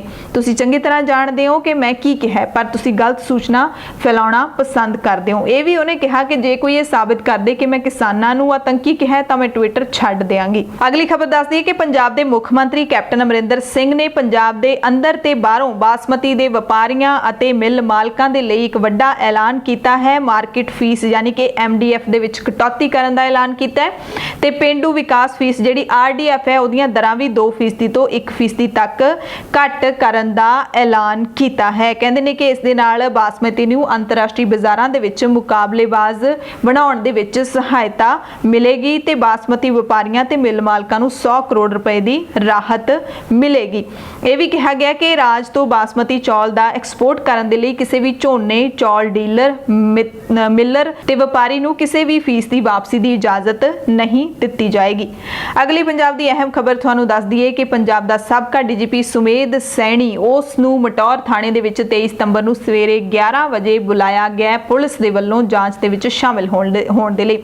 15 ਸਤੰਬਰ ਨੂੰ ਸੁਪਰੀਮ ਕੋਰਟ ਨੇ ਸੁਮੇਧ ਸੈਣੀ ਨੂੰ ਰਾਹਤ ਦੇ ਦਿੱਤੀ ਸੀ ਵੱਡੀ ਕਿ ਗ੍ਰਿਫਤਾਰੀ ਨਹੀਂ ਕੀਤੀ ਜਾਏਗੀ ਸੁਮੇਧ ਸੈਣੀ ਦੀ ਅਦਾਲਤ ਦੇ ਅਗਲੇ ਹੁਕਮਾਂ ਦੇ ਤੱਕ। ਤੇ ਹੁਣ ਦੇਖਦੇ ਹਾਂ ਕਿ ਸੁਮੇਧ ਸੈਣੀ ਜਾਂਚ ਦੇ ਵਿੱਚ ਸ਼ਾਮਿਲ ਹੋਣ ਲਈ ਥਾਣੇ ਪਹੁੰਚਦਾ ਹੈ ਕਿ ਨਹੀਂ ਪਹੁੰਚਦਾ, ਕਿਉਂਕਿ ਹਾਲੇ ਤੱਕ ਤਾਂ ਪਹੁੰਚਿਆ ਨਹੀਂ, ਜਦਕਿ ਸੁਪਰੀਮ ਕੋਰਟ ਨੇ ਰਾਹਤ ਦਿੰਦੇ ਹੋਏ ਇਹ ਵੀ ਕਿਹਾ ਸੀ ਕਿ ਸੁਮੇਧ ਸੈਣੀ ਨੂੰ ਪੁਲਿਸ ਜਾਂਚ ਦੇ ਵਿੱਚ ਸ਼ਾਮਿਲ ਹੋਣਾ ਪਏਗਾ। ਅਗਲੀ ਖਬਰ ਵੀ ਸੁਮੇਧ ਸੈਣੀ ਦੇ ਨਾਲ ਜੁੜੀ ਹੋਈ ਹੈ ਕਿ ਜਿਹੜਾ ਸੁਮੇਧ ਸੈਣੀ ਨੂੰ ਧਾਰਾ 364 ਦੇ ਵਿੱਚ ਜ਼ਮਾਨਤ ਮਿਲੀ ਹੈ ਉਸ ਨੂੰ ਹੁਣ ਪੰਜਾਬ ਪੁਲਿਸ ਦੀ ਸਿੱਟ ਨੇ ਹਾਈ ਕੋਰਟ 'ਚ ਚੁਣੌਤੀ ਦੇ ਦਿੱਤੀ ਹੈ। ਜਸਟਿਸ ਫਤਿਹਦੀਪ ਸਿੰਘ ਦੀ ਕੋਰਟ ਦੇ ਵਿੱਚ ਸੁਣਵਾਈ ਹੋਈ ਤੇ ਹੁਣ ਸੁਮੇਧ ਸੈਣੀ ਨੂੰ 3 ਨਵੰਬਰ ਤੱਕ ਨੋਟਿਸ ਜਾਰੀ ਕਰ ਦਿੱਤਾ ਗਿਆ। ਅਗਲੀ ਖਬਰ ਵਿਦਿਆਰਥੀਆਂ ਦੇ ਨਾਲ ਜੁੜੀ ਹੋਈ ਅਹਿਮ ਖਬਰ ਹੈ। ਕਰੀਬ 2 ਲੱਖ ਵਿਦਿਆਰਥੀ ਕੰਪਾਰਟਮੈਂਟਲ ਪ੍ਰੀਖਿਆਵਾਂ ਦੇ ਵਿੱਚ ਬੈਠ ਰਹੇ ਨੇ ਤੇ ਉਹਨਾਂ ਦਾ ਸਾਲ ਖਰਾਬ ਹੋਣ ਤੋਂ ਰੋਕਣ ਦੇ ਲਈ ਸੁਪਰੀਮ ਕੋਰਟ ਨੇ CBSE ਨੂੰ ਕੰਪਾਰਟਮੈਂਟ ਦੇ ਨਤੀਜੇ ਜਲਦੀ ਐਲਾਨਣ ਦਾ ਹੁਕਮ ਦਿੱਤਾ ਹੈ। ਜਸਟਿਸ AM ਖਾਨਵਿਲਕਰ ਦੀ ਅਗਵਾਈ ਵਾਲੇ ਬੈਂਚ ਨੇ ਯੂਨੀਵਰਸਿਟੀ ਗ੍ਰਾਂਟਸ ਕਮਿਸ਼ਨ ਯਾਨੀ ਕਿ UGC ਨੂੰ 24 ਸਤੰਬਰ ਤੱਕ ਐਕੈਡੈਮਿਕ ਕੈਲੰਡਰ ਵੀ ਜਾਰੀ ਨਾ ਕਰਨ ਦੇ ਹੁਕਮ ਦੇ ਦਿੱਤੇ ਨੇ। CBSE ਤੇ UGC ਦੋਵਾਂ ਨੂੰ ਮਿਲ ਕੇ ਕੰਮ ਕਰਨ ਦੀ ਲੋੜ ਹੈ, ਇਹ ਕਿਹਾ ਹੈ ਸੁਪਰੀਮ ਕੋਰਟ ਨੇ ਤੇ ਸੁਣਵਾਈ ਦੀ ਅਗਲੀ ਤਰੀਕ 24 ਸਤੰਬਰ ਨੂੰ ਹੋਵੇਗੀ। ਅਗਲੀ ਖਬਰ ਪਾਕਿਸਤਾਨ ਦੇ ਇਤਿਹਾਸਿਕ ਗੁਰਦੁਆਰਾ ਸ਼੍ਰੀ ਕਰਤਾਰਪੁਰ ਸਾਹਿਬ ਤੋਂ ਹੈ, ਜਿੱਥੇ ਪਹਿਲੀ ਵਾਰੀ ਸ਼੍ਰੀ ਗੁਰੂ ਨਾਨਕ ਸਾਹਿਬ ਦੇ ਜੋਤੀ ਜੋਤ ਦਿਹਾੜੇ ਸੰਬੰਧੀ ਸਮਾਗਮ ਕਰਵਾਏ ਗਏ। ਗੁਰੂ ਨਾਨਕ ਸਾਹਿਬ ਦਾ ਜੋਤੀ ਜੋਤ ਦਿਹਾੜਾ ਅਸਥਾਨ ਹੈ ਇਹ। ਇੱਥੇ ਗੁਰੂ ਨਾਨਕ ਸਾਹਿਬ ਨੇ ਆਪਣੀ ਜ਼ਿੰਦਗੀ ਦੇ ਆਖਰੀ ਵਰੇ ਨੇ ਜਿਹੜੇ ਉਹ ਬਿਤਾਏ ਸੀ। ਹਾਲਾਂਕਿ ਭਾਰਤੀ ਸ਼ਰਧਾਲੂ ਇਸ ਸਮਾਗਮ ਦੇ ਵਿੱਚ ਸ਼ਾਮਿਲ ਨਹੀਂ ਹੋ ਸਕੇ। ਕੋਵਿਡ-19 ਦੀ ਮਹਾਮਾਰੀ ਦੇ ਕਾਰਨ ਆਰਜ਼ੀ ਤੌਰ ਤੇ ਲਾਂਘਾ ਜਿਹੜਾ ਉਹ ਬੰਦ ਕੀਤਾ ਹੋਇਆ ਤੇ ਪਹਿਲੀ ਵਾਰ ਹੀ ਗੁਰਦੁਆਰਾ ਕਰਤਾਰਪੁਰ ਸਾਹਿਬ ਤੋਂ ਜ਼ੀਰੋ ਲਾਈਨ ਤੱਕ ਵਿਸ਼ਾਲ ਨਗਰ ਕੀਰਤਨ ਸਜਾਇਆ ਗਿਆ। ਜ਼ੀਰੋ ਲਾਈਨ ਤੇ ਪਹੁੰਚ ਕੇ ਅਰਦਾਸ ਕੀਤੀ ਗਈ। ਮੂਲ ਨਾਨਕਸ਼ਾਹੀ ਕੈਲੰਡਰ ਦੇ ਮੁਤਾਬਿਕ ਇਹ ਦਿਹਾੜਾ ਮਨਾਇਆ ਗਿਆ ਸੀ। ਸਭ ਤੋਂ ਪਹਿਲਾਂ ਗੁਰਦੁਆਰਾ ਕਰਤਾਰਪੁਰ ਸਾਹਿਬ ਵਿਖੇ ਸ਼੍ਰੀ ਅਖੰਡ ਪਾਠ ਸਾਹਿਬ ਦੇ ਭੋਗ ਪਾਏ ਗਏ। ਉਸ ਤੋਂ ਬਾਅਦ ਰਾਗੀ ਸਿੰਘਾਂ ਨੇ ਇਲਾਹੀ ਗੁਰਬਾਣੀ ਦਾ ਕੀਰਤਨ ਸਰਵਣ ਕਰਵਾਇਆ। ਪੰਜ ਪਿਆਰਿਆਂ ਦੀ ਮੌਜੂਦਗੀ ਅਤੇ ਗੁਰੂ ਗ੍ਰੰਥ ਸਾਹਿਬ ਜੀ ਦੀ ਅਗਵਾਈ ਦੇ ਵਿੱਚ ਇਹ ਨਗਰ ਕੀਰਤਨ ਸਜਾਇਆ ਗਿਆ। ਵਿਸ਼ਾਲ ਨਗਰ ਕੀਰਤਨ ਦੇ ਵਿੱਚ ਪਾਕਿਸਤਾਨ ਦੀ ਸੰਗਤ ਨੇ ਵੱਡੀ ਗਿਣਤੀ ਦੇ ਵਿੱਚ ਹਿੱਸਾ ਲਿਆ। ਪੰਜਾਬ ਦੀਆਂ ਖਬਰਾਂ ਦੇ ਵਿੱਚ ਇਹ ਵੀ ਤੁਹਾਨੂੰ ਦੱਸ ਦਈਏ ਕਿ ਵਿਵਾਦਿਤ ਸਿੱਖ ਪ੍ਰਚਾਰਕ ਰਣਜੀਤ ਸਿੰਘ ਢੱਡਰੀਆਂ ਵਾਲੇ ਉਹਨਾਂ ਨੇ ਵੀ ਹੁਣ ਕਿਸਾਨਾਂ ਦੇ ਹੱਕ ਦੇ ਵਿੱਚ ਇੱਕ ਬਿਆਨ ਦਿੱਤਾ ਹੈ। ਖੇਤੀਬਾੜੀ ਮਾਹਿਰਾਂ ਨੂੰ ਅਪੀਲ ਕੀਤੀ ਹੈ ਕਿ ਉਹ ਇਸ ਮੁੱਦੇ ਦੇ ਉੱਤੇ ਕਿਸਾਨਾਂ ਨੂੰ ਖੁੱਲ੍ਹ ਕੇ ਜਾਣਕਾਰੀ ਦੇਣ ਕਿ ਕਿਸਾਨਾਂ ਦੇ ਨਾਲ ਕੁਝ ਗਲਤ ਹੋ ਰਿਹਾ ਹੈ ਤੇ ਜੇ ਕੁਝ ਗਲਤ ਹੋ ਰਿਹਾ ਹੈ ਤਾਂ ਸਾਰਿਆਂ ਨੂੰ ਜ਼ਰੂਰ ਦੱਸਿਆ ਜਾਵੇ। ਕਿਸਾਨਾਂ ਨੂੰ ਵੀ ਅਪੀਲ ਕੀਤੀ ਕਿ ਸਹੀ ਗਲਤ ਦਾ ਪਤਾ ਜ਼ਰੂਰ ਲਾਉਣ ਤੇ ਕਿਸਾਨਾਂ ਨੂੰ ਸਿਆਸੀ ਲੀਡਰਾਂ ਤੇ ਵਿਸ਼ਵਾਸ ਨਾ ਕਰਨ ਦੀ ਵੀ ਨਸੀਹਤ ਦਿੱਤੀ ਹੈ ਕਿ ਤੁਸੀਂ ਆਪਣੇ ਆਪ ਦੇਖੋ ਕਿ ਇਹ ਤੁਹਾਡੇ ਲਈ ਸਹੀ ਹੈ ਜਾਂ ਗਲਤ ਹੈ। ਪਰ ਇਹ ਤਾਂ ਸਪਸ਼ਟ ਹੈ ਕਿ ਕਿਸਾਨ ਪੂਰੇ ਪੰਜਾਬ ਦਾ ਕਿਸਾਨ ਕਹਿ ਰਿਹਾ ਹੈ ਕਿ ਇਹ ਸਾਡੇ ਲਈ ਗਲਤ ਹੈ। ਪਰ ਰਣਜੀਤ ਸਿੰਘ ਢੱਡਰੀਆਂ ਵਾਲਿਆਂ ਨੂੰ ਸ਼ਾਇਦ ਲੱਗਦਾ ਹੈ ਕਿ ਕਿਸਾਨਾਂ ਨੂੰ ਇਸ ਦੀ ਸਹੀ ਜਾਣਕਾਰੀ ਨਹੀਂ ਹੈ। ਪਰ ਕਿਸਾਨ ਪੂਰੇ ਸਪਸ਼ਟ ਨੇ। ਇਹ ਗੱਲ ਹੈ ਜਿਹੜੀ ਸ਼ੀਸ਼ੇ ਵਾਂਗੂ ਸਾਫ਼ ਹੈ। ਉਹ ਕਹਿ ਰਹੇ ਨੇ ਕਿ ਇਹ ਸਾਡੇ ਲਈ ਮਾਰੂ ਨੇ। ਪਰ ਫਿਰ ਵੀ ਢੱਡਰੀਆਂ ਵਾਲਿਆਂ ਨੇ ਖੇਤੀਬਾੜੀ ਮਾਹਿਰਾਂ ਨੂੰ ਅਪੀਲ ਕੀਤੀ ਹੈ ਕਿ ਉਹ ਕਿਸਾਨਾਂ ਨੂੰ ਜ਼ਰੂਰ ਸਹੀ ਜਾਣਕਾਰੀ ਦੇਣ। ਪੰਜਾਬ ਦੀਆਂ ਖਬਰਾਂ ਦੇ ਵਿੱਚ ਜਾਂਦੇ ਜਾਂਦੇ ਤੁਹਾਨੂੰ ਇਹ ਵੀ ਦੱਸ ਦਈਏ ਕਿ ਸ਼੍ਰੋਮਣੀ ਅਕਾਲੀ ਦਲ ਦੇ ਪ੍ਰਧਾਨ ਸੁਖਬੀਰ ਸਿੰਘ ਬਾਦਲ ਨੂੰ ਇੱਕ ਝਟਕਾ ਲੱਗਿਆ ਕਿਉਂਕਿ ਸੁਖਬੀਰ ਸਿੰਘ ਬਾਦਲ ਦੇ ਸਿਆਸੀ ਸਲਾਹਕਾਰ ਰਹੇ ਪਰਮਜੀਤ ਸਿੰਘ ਸਿੱਧਵਾਂ ਨੇ ਅਸਤੀਫਾ ਦੇ ਦਿੱਤਾ ਹੈ ਅਤੇ ਬਾਦਲਾਂ ਦੇ ਪਾਜ ਢੇੜ ਦੀ ਇੱਕ ਚਿੱਠੀ ਵੀ ਲਿਖੀ ਹੈ। ਲਿਖੀ ਸੁਖਬੀਰ ਸਿੰਘ ਬਾਦਲ ਨੂੰ ਹੈ ਪਰ ਇਹ ਜਨਤਕ ਕੀਤੀ ਗਈ ਹੈ ਚਿੱਠੀ। ਪਰਮਜੀਤ ਸਿੱਧਵਾਂ ਨੇ ਅਸਤੀਫਾ ਦੇ ਦਿੱਤਾ ਹੈ ਆਪਣੇ ਸਾਰੇ ਅਹੁਦਿਆਂ ਤੋਂ, ਨਾਲੇ ਪਾਰਟੀ ਦੀ ਮੁੱਢਲੀ ਮੈਂਬਰਸ਼ਿਪ ਤੋਂ। ਤੇ ਸੁਖਬੀਰ ਬਾਦਲ ਨੂੰ ਲਿਖੇ ਇੱਕ ਲੰਬੇ ਅਸਤੀਫੇ ਦੇ ਵਿੱਚ ਪਾਰਟੀ ਲੀਡਰਸ਼ਿਪ ਤੇ ਇਹ ਦੋਸ਼ ਲਾਏ ਨੇ ਕਿ ਸਿੱਖ ਜਗਤ ਪੰਜਾਬ ਅਤੇ ਲੋਕਾਂ ਦੇ ਹਿੱਤਾਂ ਦੇ ਨਾਲੋਂ ਪਾਰਟੀ ਆਪਣੇ ਜ਼ਾਤੀ ਹਿੱਤਾਂ ਨੂੰ ਪਹਿਲ ਦਿੰਦੀ ਹੈ, ਯਾਨੀ ਕਿ ਆਪਣੇ ਨਿੱਜੀ ਹਿੱਤਾਂ ਨੂੰ ਪਹਿਲ ਦਿੰਦੀ ਹੈ। 2014 ਦੇ ਵਿੱਚ ਸੁਖਬੀਰ ਬਾਦਲ ਦਾ ਸਿਆਸੀ ਸਕੱਤਰ ਲਾਇਆ ਗਿਆ ਸੀ ਪਰਮਜੀਤ ਸਿੱਧਵਾਂ ਨੂੰ। ਇਹਨਾਂ ਨੇ ਚਿੱਠੀ ਦੇ ਅਖੀਰ ਦੇ ਵਿੱਚ, ਅਸਤੀਫੇ ਵਾਲੀ ਚਿੱਠੀ ਦੇ ਅਖੀਰ ਦੇ ਵਿੱਚ ਲਿਖਿਆ ਹੈ ਕਿ ਮੇਰੇ ਮਨ ਦੇ ਉੱਤੇ ਪਾਰਟੀ ਛੱਡਣ ਸਮੇਂ ਕਿਸੇ ਤਰ੍ਹਾਂ ਦਾ ਕੋਈ ਬੋਝ ਨਹੀਂ ਹੈ ਕਿਉਂਕਿ ਮੈਂ ਕੋਈ ਰੇਤੇ ਦੀਆਂ ਖੱਡਾਂ, ਬੱਸ ਪਰਮਿਟ ਜਾਂ ਕੋਈ ਸ਼ਰਾਬ ਦੇ ਠੇਕੇ ਵਗੈਰਾ ਨਹੀਂ ਲਏ। ਸਿਆਸੀ ਸਕੱਤਰ ਰਹਿੰਦਿਆਂ ਤੁਸੀਂ ਮੇਰੇ ਨਾਲ ਬਹੁਤ ਭਰੋਸੇ ਤੇ ਵਿਸ਼ਵਾਸ ਦੇ ਨਾਲ ਸਿਆਸੀ ਭੇਦ ਜਿਹੜੇ ਸਾਂਝੇ ਕੀਤੇ ਸੀ। ਵਾਅਦਾ ਕਰਦਾ ਕਿ ਉਹ ਹਮੇਸ਼ਾ ਭੇਦ ਹੀ ਬਣੇ ਰਹਿਣਗੇ, ਇਹ ਕਿਹਾ ਪਰਮਜੀਤ ਸਿੱਧਵਾਂ ਨੇ।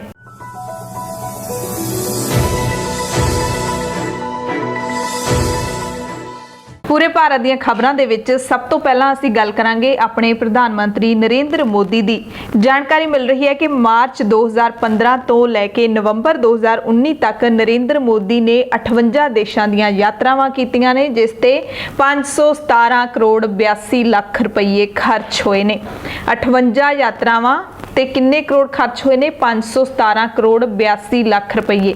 ਜੇ ਆਪਾਂ ਇਹ ਕਹਿ ਦਿੰਦੇ ਕਿ 58 ਦੇਸ਼ਾਂ ਦੀਆਂ ਯਾਤਰਾਵਾਂ ਤੇ 58 ਕਰੋੜ ਖਰਚ ਹੋਏ ਨੇ ਫਿਰ ਵੀ ਮੰਨਣਯੋਗ ਸੀ, ਪਰ ਇਹ ਤਾਂ ਕਿਤੇ ਦੁੱਗਣਾ ਤਿੱਗਣਾ ਚੌਗਣਾ ਪਤਾ ਨਹੀਂ ਕਿੰਨੇ ਗੁਣਾ ਵੱਧ ਖਰਚਾ ਹੋਇਆ।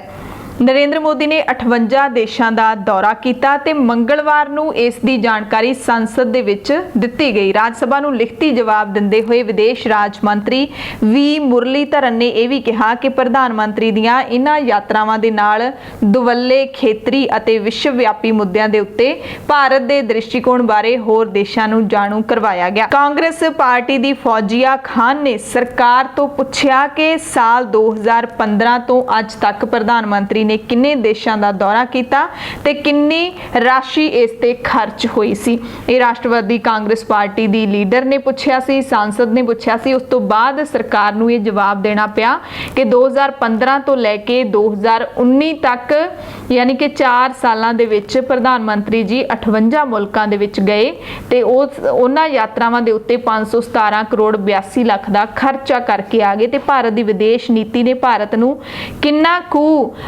ਫਾਇਦਾ ਦਿੱਤਾ ਹੈ, ਇਹ ਤੁਸੀਂ ਹੁਣ ਪੜਚੋਲ ਜ਼ਰੂਰ ਕਰਿਓ। ਅਗਲੀ ਖਬਰ ਹੈ ਕਿ ਪ੍ਰਧਾਨ ਮੰਤਰੀ ਨਰਿੰਦਰ ਮੋਦੀ ਬੁੱਧਵਾਰ ਨੂੰ ਯਾਨੀ ਕਿ ਕੱਲ ਨੂੰ ਪੰਜਾਬ ਸਣੇ ਸਭ ਤੋਂ ਵੱਧ ਦੇਸ਼ ਦੇ ਵਿੱਚ ਜਿਹੜੇ ਕਰੋਨਾ ਸੰਕਰਮਿਤ ਸੂਬੇ ਹੈਗੇ ਨੇ ਉਹਨਾਂ ਦੇ ਹਾਲਾਤ ਦੀ ਸਮੀਖਿਆ ਕਰਨਗੇ। ਕੁੱਲ 7 ਸੂਬਿਆਂ ਦੇ ਹਾਲਾਤ ਦੀ ਸਮੀਖਿਆ ਕਰਨਗੇ। ਪੰਜਾਬ, ਮਹਾਰਾਸ਼ਟਰ, ਆਂਧਰਾ ਪ੍ਰਦੇਸ਼, ਕਰਨਾਟਕਾ, ਉੱਤਰ ਪ੍ਰਦੇਸ਼, ਤਾਮਿਲਨਾਡੂ ਤੇ ਦਿੱਲੀ। ਇਹ ਉਹ 7 ਸੂਬੇ ਨੇ ਜਿੱਥੇ ਕਰੋਨਾ ਕਾਰਨ ਮਰਨ ਵਾਲੇ ਤੇ ਕਰੋਨਾ ਪੋਜ਼ਿਟਿਵ ਮਰੀਜ਼ਾਂ ਦੀ ਗਿਣਤੀ ਦੇਸ਼ ਦੇ ਬਾਕੀ ਸੂਬਿਆਂ ਤੋਂ ਵੱਧ ਹੈ। ਪ੍ਰਧਾਨ ਮੰਤਰੀ ਇਹਨਾਂ ਸੂਬਿਆਂ ਦੇ ਮੁੱਖ ਮੰਤਰੀਆਂ ਦੇ ਨਾਲ ਗੱਲਬਾਤ ਕਰਨਗੇ। ਆਨਲਾਈਨ ਮੀਟਿੰਗ ਹੋਵੇਗੀ ਅਤੇ ਦੇਸ਼ ਦੇ 63% ਤੋਂ ਵੱਧ ਕੇਸ ਸਿਰਫ ਇਹ 7 ਸੂਬਿਆਂ ਦੇ ਵਿੱਚ ਨੇ। ਹੁਣ ਕੀ ਕੱਲ ਨੂੰ ਕੋਈ ਹੋਰ ਐਲਾਨ ਵੀ ਹੋ ਸਕਦਾ ਹੈ, ਇਸ ਬਾਰੇ ਕੁਝ ਨਹੀਂ ਹਲੇ ਕਿਹਾ ਜਾ ਸਕਦਾ, ਪਰ ਕੱਲ ਮੀਟਿੰਗ ਹੋਣੀ ਹੈ ਅਹਿਮ। ਤੇ ਹੁਣ ਗੱਲ ਕਰ ਲੈਂਦੇ ਹਾਂ ਰਾਜ ਸਭਾ ਦੇ ਵਿੱਚ ਜਿਹੜੇ 8 ਮੈਂਬਰ ਮੁਅੱਤਲ ਕੀਤੇ ਗਏ ਸੀ, ਫਿਰ ਉਹਨਾਂ ਨੇ ਪੂਰੀ ਰਾਤ ਤੱਕ ਧਰਨਾ ਲਾਇਆ ਤੇ ਹੁਣ ਧਰਨਾ ਖਤਮ ਕਰ ਦਿੱਤਾ ਹੈ। ਕਾਂਗਰਸ ਤੇ ਕਈ ਹੋਰ ਵਿਰੋਧੀ ਪਾਰਟੀਆਂ ਦੇ ਵੱਲੋਂ ਮੌਜੂਦਾ ਮੌਨਸੂਨ ਸੈਸ਼ਨ ਦੇ ਬਾਕੀ ਸਮੇਂ ਦੇ ਲਈ ਰਾਜ ਸਭਾ ਦੀ ਕਾਰਵਾਈ ਦਾ ਬਾਈਕਾਟ ਕਰਨ ਦਾ ਫੈਸਲਾ ਕਰਨ ਤੋਂ ਬਾਅਦ ਮੁਅੱਤਲ ਕੀਤੇ ਸੰਸਦ ਮੈਂਬਰਾਂ ਨੇ ਸੰਸਦ ਭਵਨ ਕੰਪਲੈਕਸ ਦੇ ਵਿੱਚ ਆਪਣਾ ਧਰਨਾ ਖਤਮ ਕਰ ਦਿੱਤਾ ਹੈ।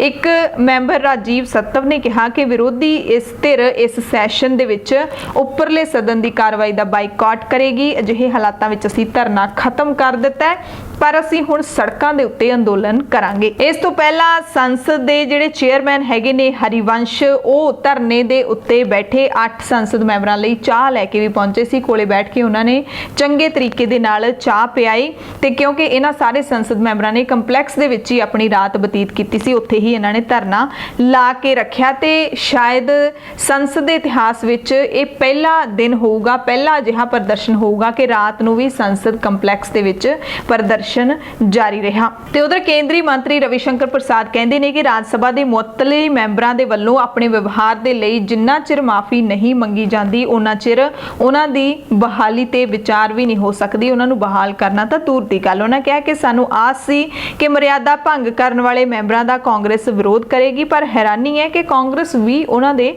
ਨਾਲ ਰਲ ਗਈ। ਤੇ ਪ੍ਰਧਾਨ ਮੰਤਰੀ ਨਰਿੰਦਰ ਮੋਦੀ ਉਹਨਾਂ ਨੇ ਸੰਸਦ ਦੇ ਉਪ ਚੇਅਰਮੈਨ ਜਿਹੜੇ ਹੈਗੇ ਨੇ ਹਰੀਵੰਸ਼ ਸਿੰਘ, ਉਹਨਾਂ ਦੀ ਕਾਫੀ ਤਾਰੀਫ ਕੀਤੀ ਹੈ। ਉਹਨਾਂ ਦੀ ਇੱਕ ਚਿੱਠੀ ਹੈ ਜਿਹੜੀ ਉਹ ਉਹਨਾਂ ਨੇ ਟਵਿੱਟਰ ਦੇ ਉੱਤੇ ਸਾਂਝੀ ਕੀਤੀ ਹੈ ਤੇ ਕਿਹਾ ਕਿ ਇਹ ਚਿੱਠੀ ਸਾਰੇ ਦੇਸ਼ ਵਾਸੀਆਂ ਨੂੰ ਪੜ੍ਹਨੀ ਚਾਹੀਦੀ ਹੈ। ਸੰਸਦ ਹਰੀਵੰਸ਼ ਨਾਰਾਇਣ ਸਿੰਘ ਨੇ ਐਤਵਾਰ ਨੂੰ ਸਦਨ ਵਿੱਚ ਹੋਏ ਹੰਗਾਮੇ ਨੂੰ ਲੈ ਕੇ ਰਾਸ਼ਟਰਪਤੀ ਨੂੰ ਚਿੱਠੀ ਲਿਖੀ। ਇਸ ਚਿੱਠੀ ਨੂੰ ਪ੍ਰਧਾਨ ਮੰਤਰੀ ਨੇ ਆਪਣੇ ਟਵਿੱਟਰ ਅਕਾਊਂਟ ਤੇ ਸ਼ੇਅਰ ਕੀਤਾ। ਉਹਨਾਂ ਨੇ ਕਿਹਾ ਕਿ ਮਾਨਨੀय ਹਰੀਵੰਸ਼ ਜੀ ਨੇ ਜੋ ਚਿੱਠੀ ਲਿਖੀ ਹੈ ਉਸ ਦਾ ਇੱਕ ਇੱਕ ਸ਼ਬਦ ਲੋਕਤੰਤਰ ਪ੍ਰਤੀ ਸਾਡੀ ਆਸਥਾ ਨੂੰ ਨਵਾਂ ਵਿਸ਼ਵਾਸ ਦੇਣ ਵਾਲਾ ਹੈ।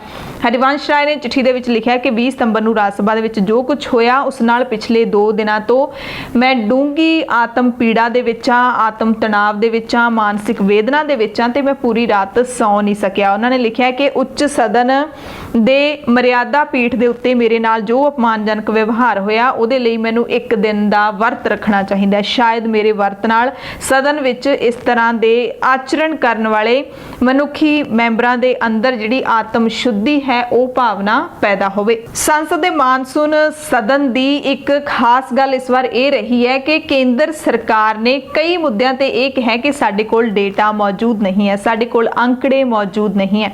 ਲਾਕਡਾਊਨ ਵਿੱਚ ਪ੍ਰਵਾਸੀਆਂ ਦੀ ਮੌਤ ਤੋਂ ਬਾਅਦ ਹੁਣ ਕਿਸਾਨਾਂ ਦੀ ਮੌਤ ਨੂੰ ਲੈ ਕੇ ਵੀ ਸਰਕਾਰ ਨੇ ਕਿਹਾ ਕਿ ਸਾਡੇ ਕੋਲ ਅੰਕੜੇ ਨਹੀਂ ਕਿ ਦੇਸ਼ ਦੇ ਵਿੱਚ ਕਿੰਨੇ ਕਿਸਾਨ ਮਰ ਗਏ ਨੇ ਜਾਂ ਖੁਦਕੁਸ਼ੀਆਂ ਕਰ ਗਏ ਨੇ। ਇਸ ਨੂੰ ਲੈ ਕੇ ਹੁਣ ਵਿਰੋਧੀ ਧਿਰ ਜ਼ਬਰਦਸਤ ਹਮਲੇ ਕਰ ਰਹੀ ਹੈ। ਕਾਂਗਰਸ ਲੀਡਰ ਸ਼ਸ਼ੀ ਥਰੂਰ ਉਹਨਾਂ ਨੇ ਇੱਕ ਕਾਰਟੂਨ ਸ਼ੇਅਰ ਕਰਦੇ ਹੋਏ ਵਿਅੰਗਮਈ ਅੰਦਾਜ਼ ਦੇ ਵਿੱਚ ਕੇਂਦਰ ਦੀ ਐਨਡੀਏ ਸਰਕਾਰ ਤੇ ਹਮਲਾ ਬੋਲਿਆ। ਕਹਿੰਦੇ ਨੇ ਐਨਡੀਏ ਮਤਲਬ ਨੋ ਡੇਟਾ ਅਵੇਲੇਬਲ।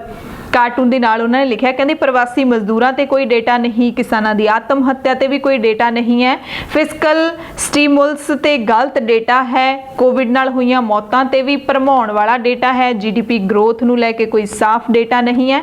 ਇਸ ਸਰਕਾਰ ਨੇ ਤਾਂ ਐਨਡੀਏ ਟਰਮ ਦੀ ਪਰਿਭਾਸ਼ਾ ਹੀ ਬਦਲ ਦਿੱਤੀ ਹੈ, ਨੋ ਡੇਟਾ ਅਵੇਲੇਬਲ। ਅਗਲੀ ਖਬਰ ਹੈ ਕਿ ਸਹਿਕਾਰੀ ਬੈਂਕਾਂ ਨੂੰ ਬੈਂਕਿੰਗ ਖੇਤਰ ਦੀ ਰੈਗੂਲੇਟਰੀ ਸੰਸਥਾ ਰਿਜ਼ਰਵ ਬੈਂਕ ਆਫ ਇੰਡੀਆ ਦੀ ਨਿਗਰਾਨੀ ਹੇਠ ਲਿਆਉਣ ਵਾਲੇ ਬਿੱਲ ਨੂੰ ਵੀ ਸੰਸਦ ਦੀ ਮਨਜ਼ੂਰੀ ਮਿਲ ਗਈ ਹੈ। ਇਸ ਬਿੱਲ ਦਾ ਉਦੇਸ਼ ਜਮਾਕਰਤਾਵਾਂ ਦੇ ਹਿੱਤਾਂ ਦੀ ਰੱਖਿਆ ਕਰਨਾ ਹੈ। ਰਾਜ ਸਭਾ ਨੇ ਪ੍ਰੋਵੀਜ਼ਨਲ ਬੈਂਕਿੰਗ ਰੈਗੂਲੇਸ਼ਨ ਸੋਧ ਬਿੱਲ 2020 ਨੂੰ ਜ਼ੁਬਾਨੀ ਵੋਟਾਂ ਰਾਹੀਂ ਪਾਸ ਕਰ ਦਿੱਤਾ। ਲੋਕ ਸਭਾ ਦੇ ਵਿੱਚ ਇਹ ਬਿੱਲ 16 ਸਤੰਬਰ ਨੂੰ ਹੀ ਪਾਸ ਹੋ ਗਿਆ ਸੀ।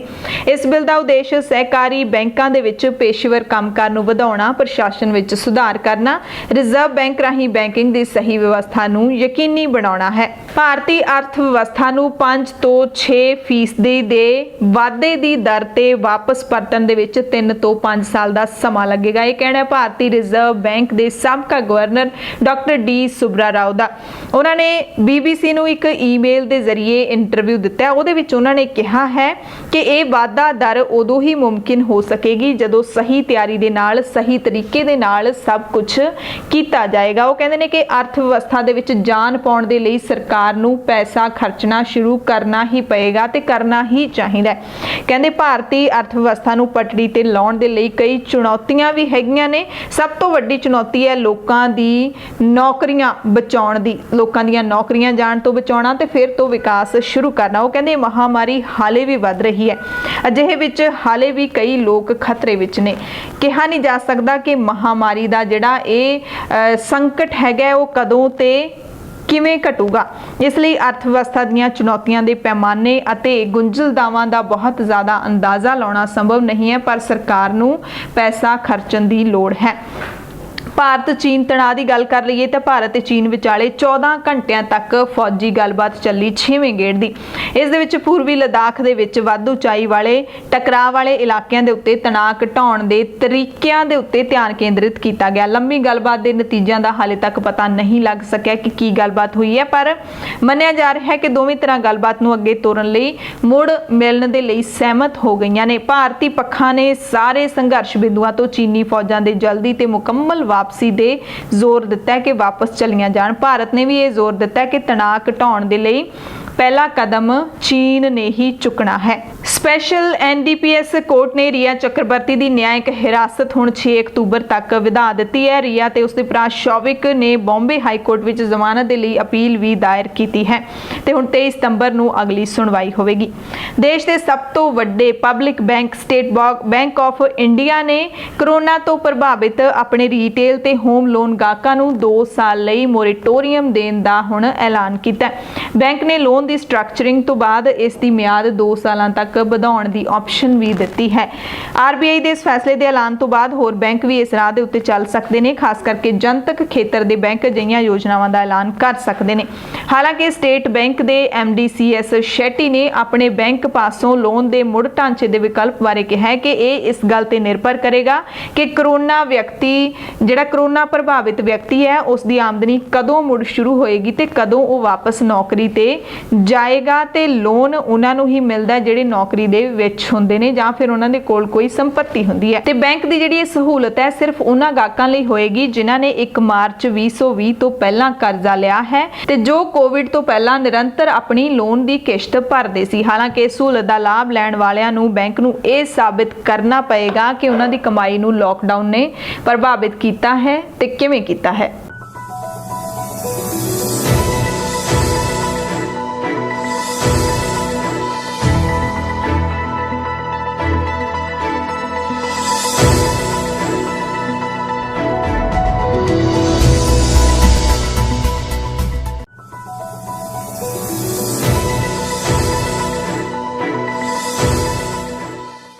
ਦੁਨੀਆ ਭਰ ਦੀਆਂ ਖਬਰਾਂ ਦੇ ਵਿੱਚ ਸਭ ਤੋਂ ਪਹਿਲੀ ਖਬਰ ਬਰਤਾਨੀਆ ਤੋਂ ਹੈਗੀ ਹੈ, ਜਿੱਥੇ ਇੱਕ ਸਿੱਖ ਟੈਕਸੀ ਚਾਲਕ ਦੇ ਉੱਤੇ ਹਮਲਾ ਹੋਇਆ ਹੈ। ਹਮਲਾਵਰਾਂ ਨੇ ਪੁੱਛਿਆ ਕਿ ਤੂੰ ਤਾਲਿਬਾਨ ਹੈ। ਜਾਣਕਾਰੀ ਮੁਤਾਬਿਕ ਪੰਜਾਬ ਦੇ ਵਿੱਚ ਜਨਮੇ ਸਿੱਖ ਟੈਕਸੀ ਡਰਾਈਵਰ ਦੇ ਨਾਲ ਕੁਝ ਯਾਤਰੀਆਂ ਨੇ ਬਦਸਲੂਕੀ ਤੇ ਕੁੱਟਮਾਰ ਕੀਤੀ।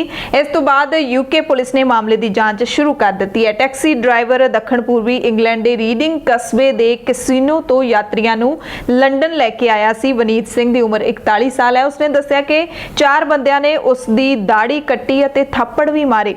ਵਨੀਤ ਸਿੰਘ ਨੇ ਕਿਹਾ ਕਿ ਹਮਲਾਵਰਾਂ ਨੇ ਉਸ ਨੂੰ ਇਹ ਵੀ ਪੁੱਛਿਆ ਕਿ ਤੂੰ ਤਾਲਿਬਾਨ ਹੈ। ਇੱਕ ਵਿਅਕਤੀ ਨੇ ਉਸ ਦੀ ਦਸਤਾਰ ਉਤਾਰਨ ਦੀ ਕੋਸ਼ਿਸ਼ ਵੀ ਕੀਤੀ। ਟੈਕਸੀ ਚਾਲਕ ਨੇ ਦੱਸਿਆ ਕਿ ਉਹ ਘਬਰਾ ਗਿਆ ਸੀ ਤੇ ਮੈਂ ਹੁਣ ਕਦੇ ਵੀ ਰਾਤ ਨੂੰ ਕੰਮ ਨਹੀਂ ਕਰਾਂਗਾ, ਮੈਂ ਹਾਲੇ ਵੀ ਬਹੁਤ ਡਰਿਆ ਹੋਇਆ। ਜਾਣਕਾਰੀ ਇਹ ਮਿਲੀ ਹੈ ਕਿ ਜਦੋਂ ਟੈਕਸੀ ਚਲਾ ਰਿਹਾ ਸੀ ਵਨੀਤ ਸਿੰਘ ਤਾਂ 4 ਸਵਾਰੀਆਂ ਵਿੱਚੋਂ ਇੱਕ ਨੇ ਉਸ ਦੀ ਦਸਤਾਰ ਉਤਾਰਨ ਦੀ ਕੋਸ਼ਿਸ਼ ਕੀਤੀ, ਉਸ ਤੇ ਥੱਪੜ ਮਾਰ ਦਿੱਤਾ। ਉਸਨੇ ਦਸਤਾਰ ਦੀ ਧਾਰਮਿਕ ਮਹੱਤਤਾ ਦੱਸਣ ਦੀ ਕੋਸ਼ਿਸ਼ ਵੀ ਕੀਤੀ, ਪਰ ਉਹ ਯਾਤਰੀ ਨਹੀਂ ਮੰਨੇ ਤੇ ਉਸ ਨੂੰ ਪੁੱਛਣ ਲੱਗੇ ਕਿ ਕੀ ਤੂੰ ਤਾਲਿਬਾਨ ਹੈ। ਟੇਮਸ ਵੈਲੀ ਪੁਲਿਸ ਨੇ ਘਟਨਾ ਦੀ ਜਿਹੜੀ ਜਾਂਚ ਕਰ ਰਹੀ ਹੈ, ਉਸਨੇ ਚਸ਼ਮਦੀਦਾਂ ਨੂੰ ਅੱਗੇ ਆਉਣ ਦੀ ਅਪੀਲ ਕੀਤੀ ਹੈ। ਵਨੀਤ ਸਿੰਘ ਬਰਕਸ਼ਾਇਰ ਦੇ ਸਲੋ ਦੇ ਸਕੂਲ ਵਿੱਚ ਸੰਗੀਤ ਦਾ ਅਧਿਆਪਕ ਵੀ ਸੀ, ਪਰ ਕਰੋਨਾ ਦੇ ਕਾਰਨ ਉਸ ਦੀ ਨੌਕਰੀ ਚਲੀ ਗਈ ਸੀ, ਜਿਸ ਤੋਂ ਬਾਅਦ ਉਸਨੇ ਟੈਕਸੀ ਚਲਾਉਣੀ ਸ਼ੁਰੂ ਕਰ ਦਿੱਤੀ ਸੀ। ਉਹ ਆਪਣੀ ਪਤਨੀ ਤੇ 3 ਬੱਚਿਆਂ ਦੇ ਨਾਲ ਟਾਈਲਹਰਸਟ ਦੇ ਵਿੱਚ ਰਹਿੰਦਾ ਹੈ ਤੇ ਹੁਣ ਉਹਨੇ ਕਿਹਾ ਕਿ ਮੈਂ ਕਦੇ ਰਾਤ ਨੂੰ ਕੰਮ ਤੇ ਨਹੀਂ ਜਾਵਾਂਗਾ। ਕੱਲ ਆਪਾਂ ਖਬਰ ਪੜ੍ਹੀ ਸੀ ਕਿ ਅਮਰੀਕਾ ਨੇ ਈਰਾਨ ਦੇ ਉੱਤੇ ਲਾਈਆਂ ਪਾਬੰਦੀਆਂ ਨੂੰ ਬਹਾਲ ਕਰ ਦਿੱਤਾ ਹੈ, ਪਰ ਅਮਰੀਕਾ ਨੇ ਇਸ ਧਮਕੀ ਨੂੰ ਨਕਾਰ ਦਿੱਤਾ ਹੈ। ਈਰਾਨ ਕਹਿੰਦਾ ਕਿ ਸਿਰਫ ਅਮਰੀਕਾ ਦੀਆਂ ਧਮਕੀਆਂ ਨੇ, ਅਸੀਂ ਇਹਨੂੰ ਨਕਾਰਦੇ ਹਾਂ। ਈਰਾਨ ਨੇ ਅਮਰੀਕਾ ਵੱਲੋਂ ਸੰਯੁਕਤ ਰਾਸ਼ਟਰ ਦੇ ਵਿੱਚ ਈਰਾਨ ਦੇ ਖਿਲਾਫ ਸਾਰੀਆਂ ਪਾਬੰਦੀਆਂ ਬਹਾਲ ਕਰਨ ਦੇ ਬਿਆਨ ਨੂੰ ਖਾਰਜ ਕਰ ਦਿੱਤਾ ਹੈ। ਆਰਥਿਕ ਪਾਬੰਦੀਆਂ ਦੇ ਦਬਾਅ ਦੇ ਕਾਰਨ ਈਰਾਨ ਦੇ ਵਿੱਚ ਸਥਾਨਿਕ ਕਰੰਸੀ ਐਤਵਾਰ ਨੂੰ ਸਭ ਤੋਂ ਹੇਠਲੇ ਪੱਧਰ ਤੇ ਪਹੁੰਚ ਗਈ ਸੀ। ਈਰਾਨ ਸਰਕਾਰ ਦੇ ਬੁਲਾਰੇ ਨੇ ਕਿਹਾ ਕਿ ਅਮਰੀਕਾ ਗਲਤ ਪਿਰਤ ਪਾ ਰਿਹਾ ਹੈ ਅਤੇ ਉਹ ਚਾਹੁੰਦਾ ਹੈ ਕਿ ਹਰ ਕੋਈ ਉਸ ਦੇ ਨਾਲ ਖੜਾ ਹੋਵੇ, ਪਰ ਉਸ ਦੀ ਧੱਕੇਸ਼ਾਹੀ ਕੋਈ ਵੀ ਸਹਿਣ ਨਹੀਂ ਕਰੇਗਾ।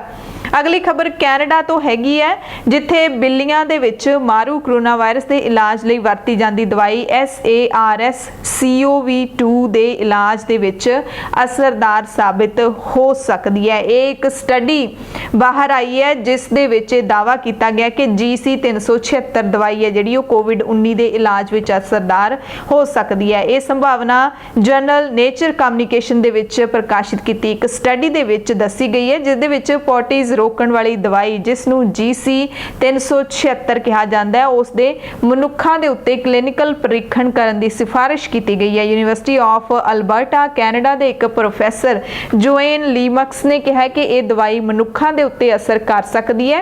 ਇਸ ਕਰਕੇ ਅਸੀਂ ਉਤਸ਼ਾਹਿਤ ਹਾਂ ਕਿ ਇਹ ਕੋਵਿਡ-19 ਦੇ ਮਰੀਜ਼ਾਂ ਲਈ ਅਸਰਦਾਰ ਇਲਾਜ ਸਾਬਿਤ ਹੋਏਗੀ। ਹੁਣ ਦੇਖਣਾ ਹੋਏਗਾ ਕਿ ਸਿਹਤ ਮੰਤਰਾਲਾ ਇਸ ਦੀ ਇਜਾਜ਼ਤ ਦਿੰਦਾ ਹੈ ਕਿ ਨਹੀਂ ਦਿੰਦਾ, ਕਿ ਜਿਹੜੀ ਬਿੱਲੀਆਂ ਦੇ ਲਈ ਵਰਤੀ ਜਾਂਦੀ ਦਵਾਈ ਹੈ ਉਹ ਕਰੋਨਾ ਮਰੀਜ਼ਾਂ ਤੇ ਵੀ ਵਰਤੀ ਜਾਵੇਗੀ ਜਾਂ ਨਹੀਂ। ਅਗਲੀ ਖਬਰ ਹੈ ਕਿ ਚੀਨ ਦੇ ਲਈ ਜਾਸੂਸੀ ਕਰਨ ਦੇ ਇਲਜ਼ਾਮ ਦੇ ਵਿੱਚ ਅਮਰੀਕਾ ਦਾ ਇੱਕ ਪੁਲਿਸ ਕਰਮੀ ਗ੍ਰਿਫਤਾਰ ਕੀਤਾ ਗਿਆ। ਅਮਰੀਕਾ ਦੀ ਨਿਊਯਾਰਕ ਸਿਟੀ ਪੁਲਿਸ ਡਿਪਾਰਟਮੈਂਟ ਨੇ ਇੱਕ ਅਧਿਕਾਰੀ ਤੇ ਚੀਨ ਦੇ ਗੈਰ ਕਾਨੂੰਨੀ ਏਜੰਟ ਦੇ ਰੂਪ 'ਚ ਕੰਮ ਕਰਨ ਦਾ ਇਲਜ਼ਾਮ ਲਾਇਆ।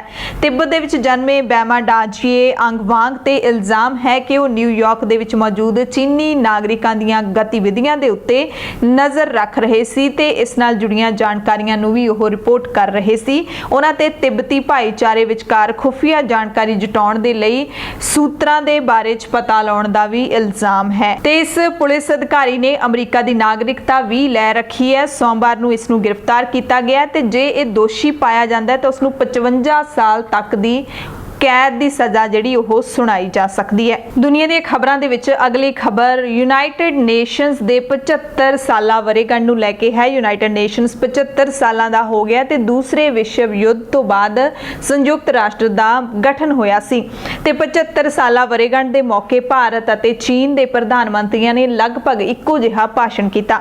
ਪ੍ਰਧਾਨ ਮੰਤਰੀ ਨਰਿੰਦਰ ਮੋਦੀ ਨੇ ਸੰਬੋਧਨ ਕੀਤਾ। 4 ਮਿੰਟ ਦਾ ਉਹਨਾਂ ਦਾ ਪਹਿਲਾਂ ਤੋਂ ਰਿਕਾਰਡ ਕੀਤਾ ਭਾਸ਼ਣ ਹੈ ਜਿਹੜਾ ਉਹ ਚਲਾਇਆ ਗਿਆ। ਉਹਨਾਂ ਨੇ ਕਿਹਾ ਕਿ ਬਿਨਾਂ ਵਿਆਪਕ ਸੁਧਾਰ ਤੋਂ ਸੰਯੁਕਤ ਰਾਸ਼ਟਰ ਵਿਸ਼ਵਾਸ ਦੇ ਸੰਕਟ ਦੇ ਨਾਲ ਜੂਝ ਰਿਹਾ ਹੈ। ਪ੍ਰਧਾਨ ਮੰਤਰੀ ਨੇ ਕਿਹਾ ਕਿ ਸੰਯੁਕਤ ਰਾਸ਼ਟਰ ਨੂੰ ਬਹੁਮੁਖੀ ਬਣਾਉਣ ਦੀ ਲੋੜ ਹੈ ਤਾਂ ਕਿ ਸਾਰਿਆਂ ਦੀ ਆਵਾਜ਼ ਨੂੰ ਥਾਂ ਮਿਲ ਸਕੇ। ਉਹਨਾਂ ਨੇ ਕਿਹਾ ਕਿ UN ਨੂੰ ਵਰਤਮਾਨ ਚੁਣੌਤੀਆਂ ਦੇ ਨਾਲ ਵੀ ਨਿਪਟਣਾ ਚਾਹੀਦਾ ਹੈ। 75 ਸਾਲ ਪਹਿਲਾਂ ਯੁੱਧ ਤੋਂ ਬਾਅਦ, ਯੁੱਧ ਦੀ ਤਬਾਹੀ ਤੋਂ ਬਾਅਦ ਇੱਕ ਨਵੀਂ ਉਮੀਦ ਜਾਗੀ ਸੀ। ਮਨੁੱਖੀ ਇਤਿਹਾਸ ਵਿੱਚ ਪਹਿਲੀ ਵਾਰੀ ਕੋਈ ਅਜਿਹੀ ਸੰਸਥਾ ਬਣੀ ਸੀ ਜਿਹੜੀ ਪੂਰੀ ਦੁਨੀਆ ਦੇ ਲਈ ਬਣੀ ਸੀ। ਭਾਰਤ UN ਚਾਰਟਰ ਦਾ ਸ਼ੁਰੂ ਤੋਂ ਹੀ ਹਿੱਸਾ ਰਿਹਾ ਹੈ। ਭਾਰਤ ਦਾ ਆਪਣਾ ਦਰਸ਼ਨ ਦਰਸ਼ਨ ਵੀ ਵਾਸੁਦੇਵ ਕੁਟੁੰਬਕਮ ਰਿਹਾ ਹੈ ਤੇ ਅਸੀਂ ਪੂਰੀ ਦੁਨੀਆ ਨੂੰ ਆਪਣਾ ਪਰਿਵਾਰ ਮੰਨਦੇ ਹਾਂ। ਸੰਯੁਕਤ ਰਾਸ਼ਟਰ ਦੇ ਅੰਦਰ ਵੀ ਸੁਧਾਰ ਦੀ ਲੋੜ ਹੈ, ਇਹ ਕਿਹਾ ਪ੍ਰਧਾਨ ਮੰਤਰੀ ਨੇ। ਚੀਨ ਦੇ ਰਾਸ਼ਟਰਪਤੀ ਸ਼ੀ ਜਿਨਪਿੰਗ ਨੇ ਵੀ ਸੰਬੋਧਿਤ ਕੀਤਾ ਉੱਥੇ UN ਦੇ ਵਿੱਚ। ਉਹਨਾਂ ਨੇ ਵੀ ਇਹੀ ਕਿਹਾ ਕਿ ਇੱਕ ਧਰੁਵੀ ਦੁਨੀਆ ਦਾ ਵਿਰੋਧ ਕੀਤਾ ਤੇ ਕਿਹਾ ਕਿ ਕੋਈ ਵੀ ਇੱਕ ਦੇਸ਼ ਪੂਰੀ ਦੁਨੀਆ ਦਾ ਬੌਸ ਨਹੀਂ ਬਣ ਸਕਦਾ, ਯਾਨੀ ਕਿ ਸ਼ੀ ਜਿਨਪਿੰਗ ਦੇ ਨਿਸ਼ਾਨੇ ਦੇ ਉੱਤੇ ਜ਼ਾਹਿਰ ਤੌਰ ਤੇ ਅਮਰੀਕਾ ਸੀ। ਸ਼ੀ ਜਿਨਪਿੰਗ ਨੇ ਕਿਹਾ ਕਿ ਕਿਸੇ ਵੀ ਦੇਸ਼ ਦੇ ਕੋਲੇ ਅਧਿਕਾਰ ਨਹੀਂ ਕਿ ਉਹ ਪੂਰੀ ਦੁਨੀਆ ਦੇ ਸੰਬੰਧਾਂ ਦੇ ਵਿੱਚ ਆਪਣੀ ਪ੍ਰਭੂ ਸੱਤਾ ਦਿਖਾਏ, ਦੂਸਰੇ ਦੇਸ਼ਾਂ ਦੇ ਭਵਿੱਖ ਨੂੰ ਕੰਟਰੋਲ ਕਰੇ ਅਤੇ ਵਿਕਾਸ ਦਾ ਸਾਰਾ ਫਾਇਦਾ ਖੁਦ ਹੀ ਲੈ ਲੇ। ਕਿਸੇ ਵੀ ਦੇਸ਼ ਨੂੰ ਆਪਣਾ ਵਿਕਾਸ ਕਰਨ ਦਾ ਹੱਕ ਹੈ ਤੇ ਉਸ ਨੂੰ ਕੰਟਰੋਲ ਨਹੀਂ ਕੀਤਾ ਜਾ ਸਕਦਾ। ਵਿਕਾਸਸ਼ੀਲ ਦੇਸ਼ਾਂ ਦੀ ਭੂਮਿਕਾ ਵਰਤਮਾਨ ਦੁਨੀਆ ਵਿੱਚ ਵਧੀ ਹੈ, ਇਸ ਲਈ ਸੰਯੁਕਤ ਰਾਸ਼ਟਰ ਨੂੰ ਹੋਰ ਸੰਤੁਲਿਤ ਹੋਣ ਦੀ ਲੋੜ ਹੈ। ਵੱਡੇ ਦੇਸ਼ਾਂ ਨੂੰ ਕੌਮਾਂਤਰੀ ਨਿਯਮਾਂ ਤੇ ਆਪਣੀਆਂ ਜਿਹੜੀਆਂ ਪ੍ਰਤੀਬੱਧਤਾਵਾਂ ਨੇ ਉਹਨਾਂ ਨੂੰ ਲੈ ਕੇ ਸੰਕਲਪਿਤ ਹੋਣ ਦੀ ਲੋੜ ਹੈ। ਸ਼ੀ ਜਿਨਪਿੰਗ ਨੇ ਕਿਹਾ ਕਿ ਸੰਯੁਕਤ ਰਾਸ਼ਟਰ ਨੇ 75 ਸਾਲ ਦੇ ਸਫ਼ਰ ਦੇ ਵਿੱਚ ਸ਼ਾਨਦਾਰ ਕੰਮ ਕੀਤਾ ਹੈ। ਪਿਛਲੇ 75 ਸਾਲਾਂ ਵਿੱਚ ਮਨੁੱਖੀ ਸਮਾਜ ਵਿੱਚ ਕਈ ਬਦਲਾਅ ਆਏ ਨੇ, ਅੰਤਰਰਾਸ਼ਟਰੀ ਹਾਲਾਤ ਵੀ ਬਦਲੇ ਨੇ। ਇਸ ਦੌਰ ਵਿੱਚ ਦੁਨੀਆ ਵੀ ਜਿਹੜੀ ਹੈਗੀ ਹੈ ਬਹੁ ਪੱਖੀ ਹੋਈ ਹੈ ਤੇ ਇੱਕ ਪੱਖੀ ਕੁਝ ਵੀ ਨਹੀਂ ਹੋਣਾ ਚਾਹੀਦਾ, ਇਹ ਵੀ ਕਿਹਾ ਹੈ ਸ਼ੀ ਜਿਨਪਿੰਗ ਨੇ। ਖਬਰ ਕੈਨੇਡਾ ਤੋਂ ਹੈ, ਜਿੱਥੇ ਕੈਨੇਡਾ ਦੇ ਸਾਬਕਾ ਪ੍ਰਧਾਨ ਮੰਤਰੀ ਅਤੇ ਲਿਬਰਲ ਪਾਰਟੀ ਦੇ ਲੀਡਰ ਜੌਨ ਟਰਨਰ ਜਿਹੜੇ ਕਿ 91 ਸਾਲ ਦੇ ਸੀ, ਉਹਨਾਂ ਦਾ ਦੇਹਾਂਤ ਹੋ ਗਿਆ। ਉਹ ਮੁਲਕ ਦੇ 17ਵੇਂ ਪ੍ਰਧਾਨ ਮੰਤਰੀ ਸੀਗੇ। ਉਹਨਾਂ ਦੇ ਨਜ਼ਦੀਕੀ ਮਾਰਕ ਕੀਲੇ ਨੇ ਦੱਸਿਆ ਕਿ ਸ਼ੁੱਕਰਵਾਰ ਰਾਤ ਨੂੰ ਟੋਰਾਂਟੋ ਦੇ ਵਿੱਚ ਆਪਣੇ ਘਰ ਦੇ ਵਿੱਚ ਹੀ ਉਹਨਾਂ ਦਾ ਦੇਹਾਂਤ ਹੋਇਆ। 1988 ਦੇ ਵਿੱਚ ਉਹ ਪ੍ਰਧਾਨ ਮੰਤਰੀ ਬਣੇ ਸੀ ਤੇ ਮਸੀਂ 79 ਦਿਨਾਂ ਦੇ ਲਈ ਉਹ ਪ੍ਰਧਾਨ ਮੰਤਰੀ ਰਹੇ ਸੀ। ਪੰਜਾਬ, ਭਾਰਤ ਅਤੇ ਦੁਨੀਆ ਭਰ ਦੇ ਪ੍ਰਾਈਮ ਟਾਈਮ ਦੇ ਵਿੱਚ ਤੁਹਾਡੇ ਸਭ ਤੋਂ ਇਜਾਜ਼ਤ ਚਾਹੁੰਦੇ ਆ। ਤੁਸੀਂ ਸਾਰੇ ਆਪਣਾ ਧਿਆਨ ਰੱਖਿਓ, ਸਾਵਧਾਨੀਆਂ ਦੀ ਪਾਲਣਾ ਜ਼ਰੂਰ ਕਰਦੇ ਰਹੋ। ਨਵੇਂ ਨਿਯਮ ਨੇ ਜਿਹੜੇ ਉਹ ਦੇਖਣ ਲਈ, ਸੁਣਨ ਲਈ ਤੁਸੀਂ ਦਾ ਖਾਲਸ ਟੀਵੀ ਦੇਖ ਸਕਦੇ ਹੋ। ਕਿਸਾਨਾਂ ਦੇ ਹੱਕ ਦੇ ਵਿੱਚ ਜ਼ਰੂਰ ਖੜੇ ਹੋਵੋ, ਕਿਉਂਕਿ ਅੰਨਦਾਤਾ ਜਿਹਦੇ ਕਰਕੇ ਅਸੀਂ ਖਾ ਪਾਉਂਦੇ ਆ, ਜਿਹਦੇ ਕਰਕੇ ਅੰਨ ਸਾਡੇ ਅੰਦਰ ਜਾਂਦਾ ਹੈ, ਉਹਨਾਂ ਦੇ ਹੱਕ ਦੇ ਵਿੱਚ ਅੱਜ ਖੜਨ ਦੀ ਲੋੜ ਹੈ। ਕਿਸੇ ਵੀ ਤਰੀਕੇ ਦੇ ਨਾਲ ਤੁਸੀਂ ਉਹਨਾਂ ਦਾ ਸਹਿਯੋਗ ਕਰ ਸਕਦੇ ਹੋ। ਜੇ ਤੁਸੀਂ ਧਰਨਿਆਂ ਦੇ ਵਿੱਚ ਵੀ ਨਹੀਂ ਪਹੁੰਚ ਸਕਦੇ, ਤੁਸੀਂ ਉਹਨਾਂ ਨੂੰ ਸਪੋਰਟ ਜ਼ਰੂਰ ਕਰ ਸਕਦੇ ਹੋ। ਸੋਸ਼ਲ ਮੀਡੀਆ ਦੇ ਰਾਹੀਂ ਉਹਨਾਂ ਦੇ ਆਪਣੇ ਇਲਾਕੇ ਦੇ ਵਿੱਚ ਹੀ ਤੁਸੀਂ ਕਿਸਾਨਾਂ ਦੇ ਹੱਕ ਵਿੱਚ ਨਾਰਾ ਬੁਲੰਦ ਕਰ ਸਕਦੇ ਹੋ। ਕਿਸਾਨਾਂ ਨੇ 25 ਸਤੰਬਰ ਨੂੰ ਪੰਜਾਬ ਬੰਦ ਬੁਲਾਇਆ ਹੈ ਤੇ ਕਿਸਾਨਾਂ ਦੇ ਇਸ ਸੱਦੇ ਦਾ ਸਮਰਥਨ ਜ਼ਰੂਰ ਹੋਣਾ ਚਾਹੀਦਾ ਹੈ। ਲੋੜਵੰਦਾਂ ਦੀ ਮਦਦ ਜ਼ਰੂਰ ਕਰਦੇ ਰਹਿਣਾ। ਧੰਨਵਾਦ।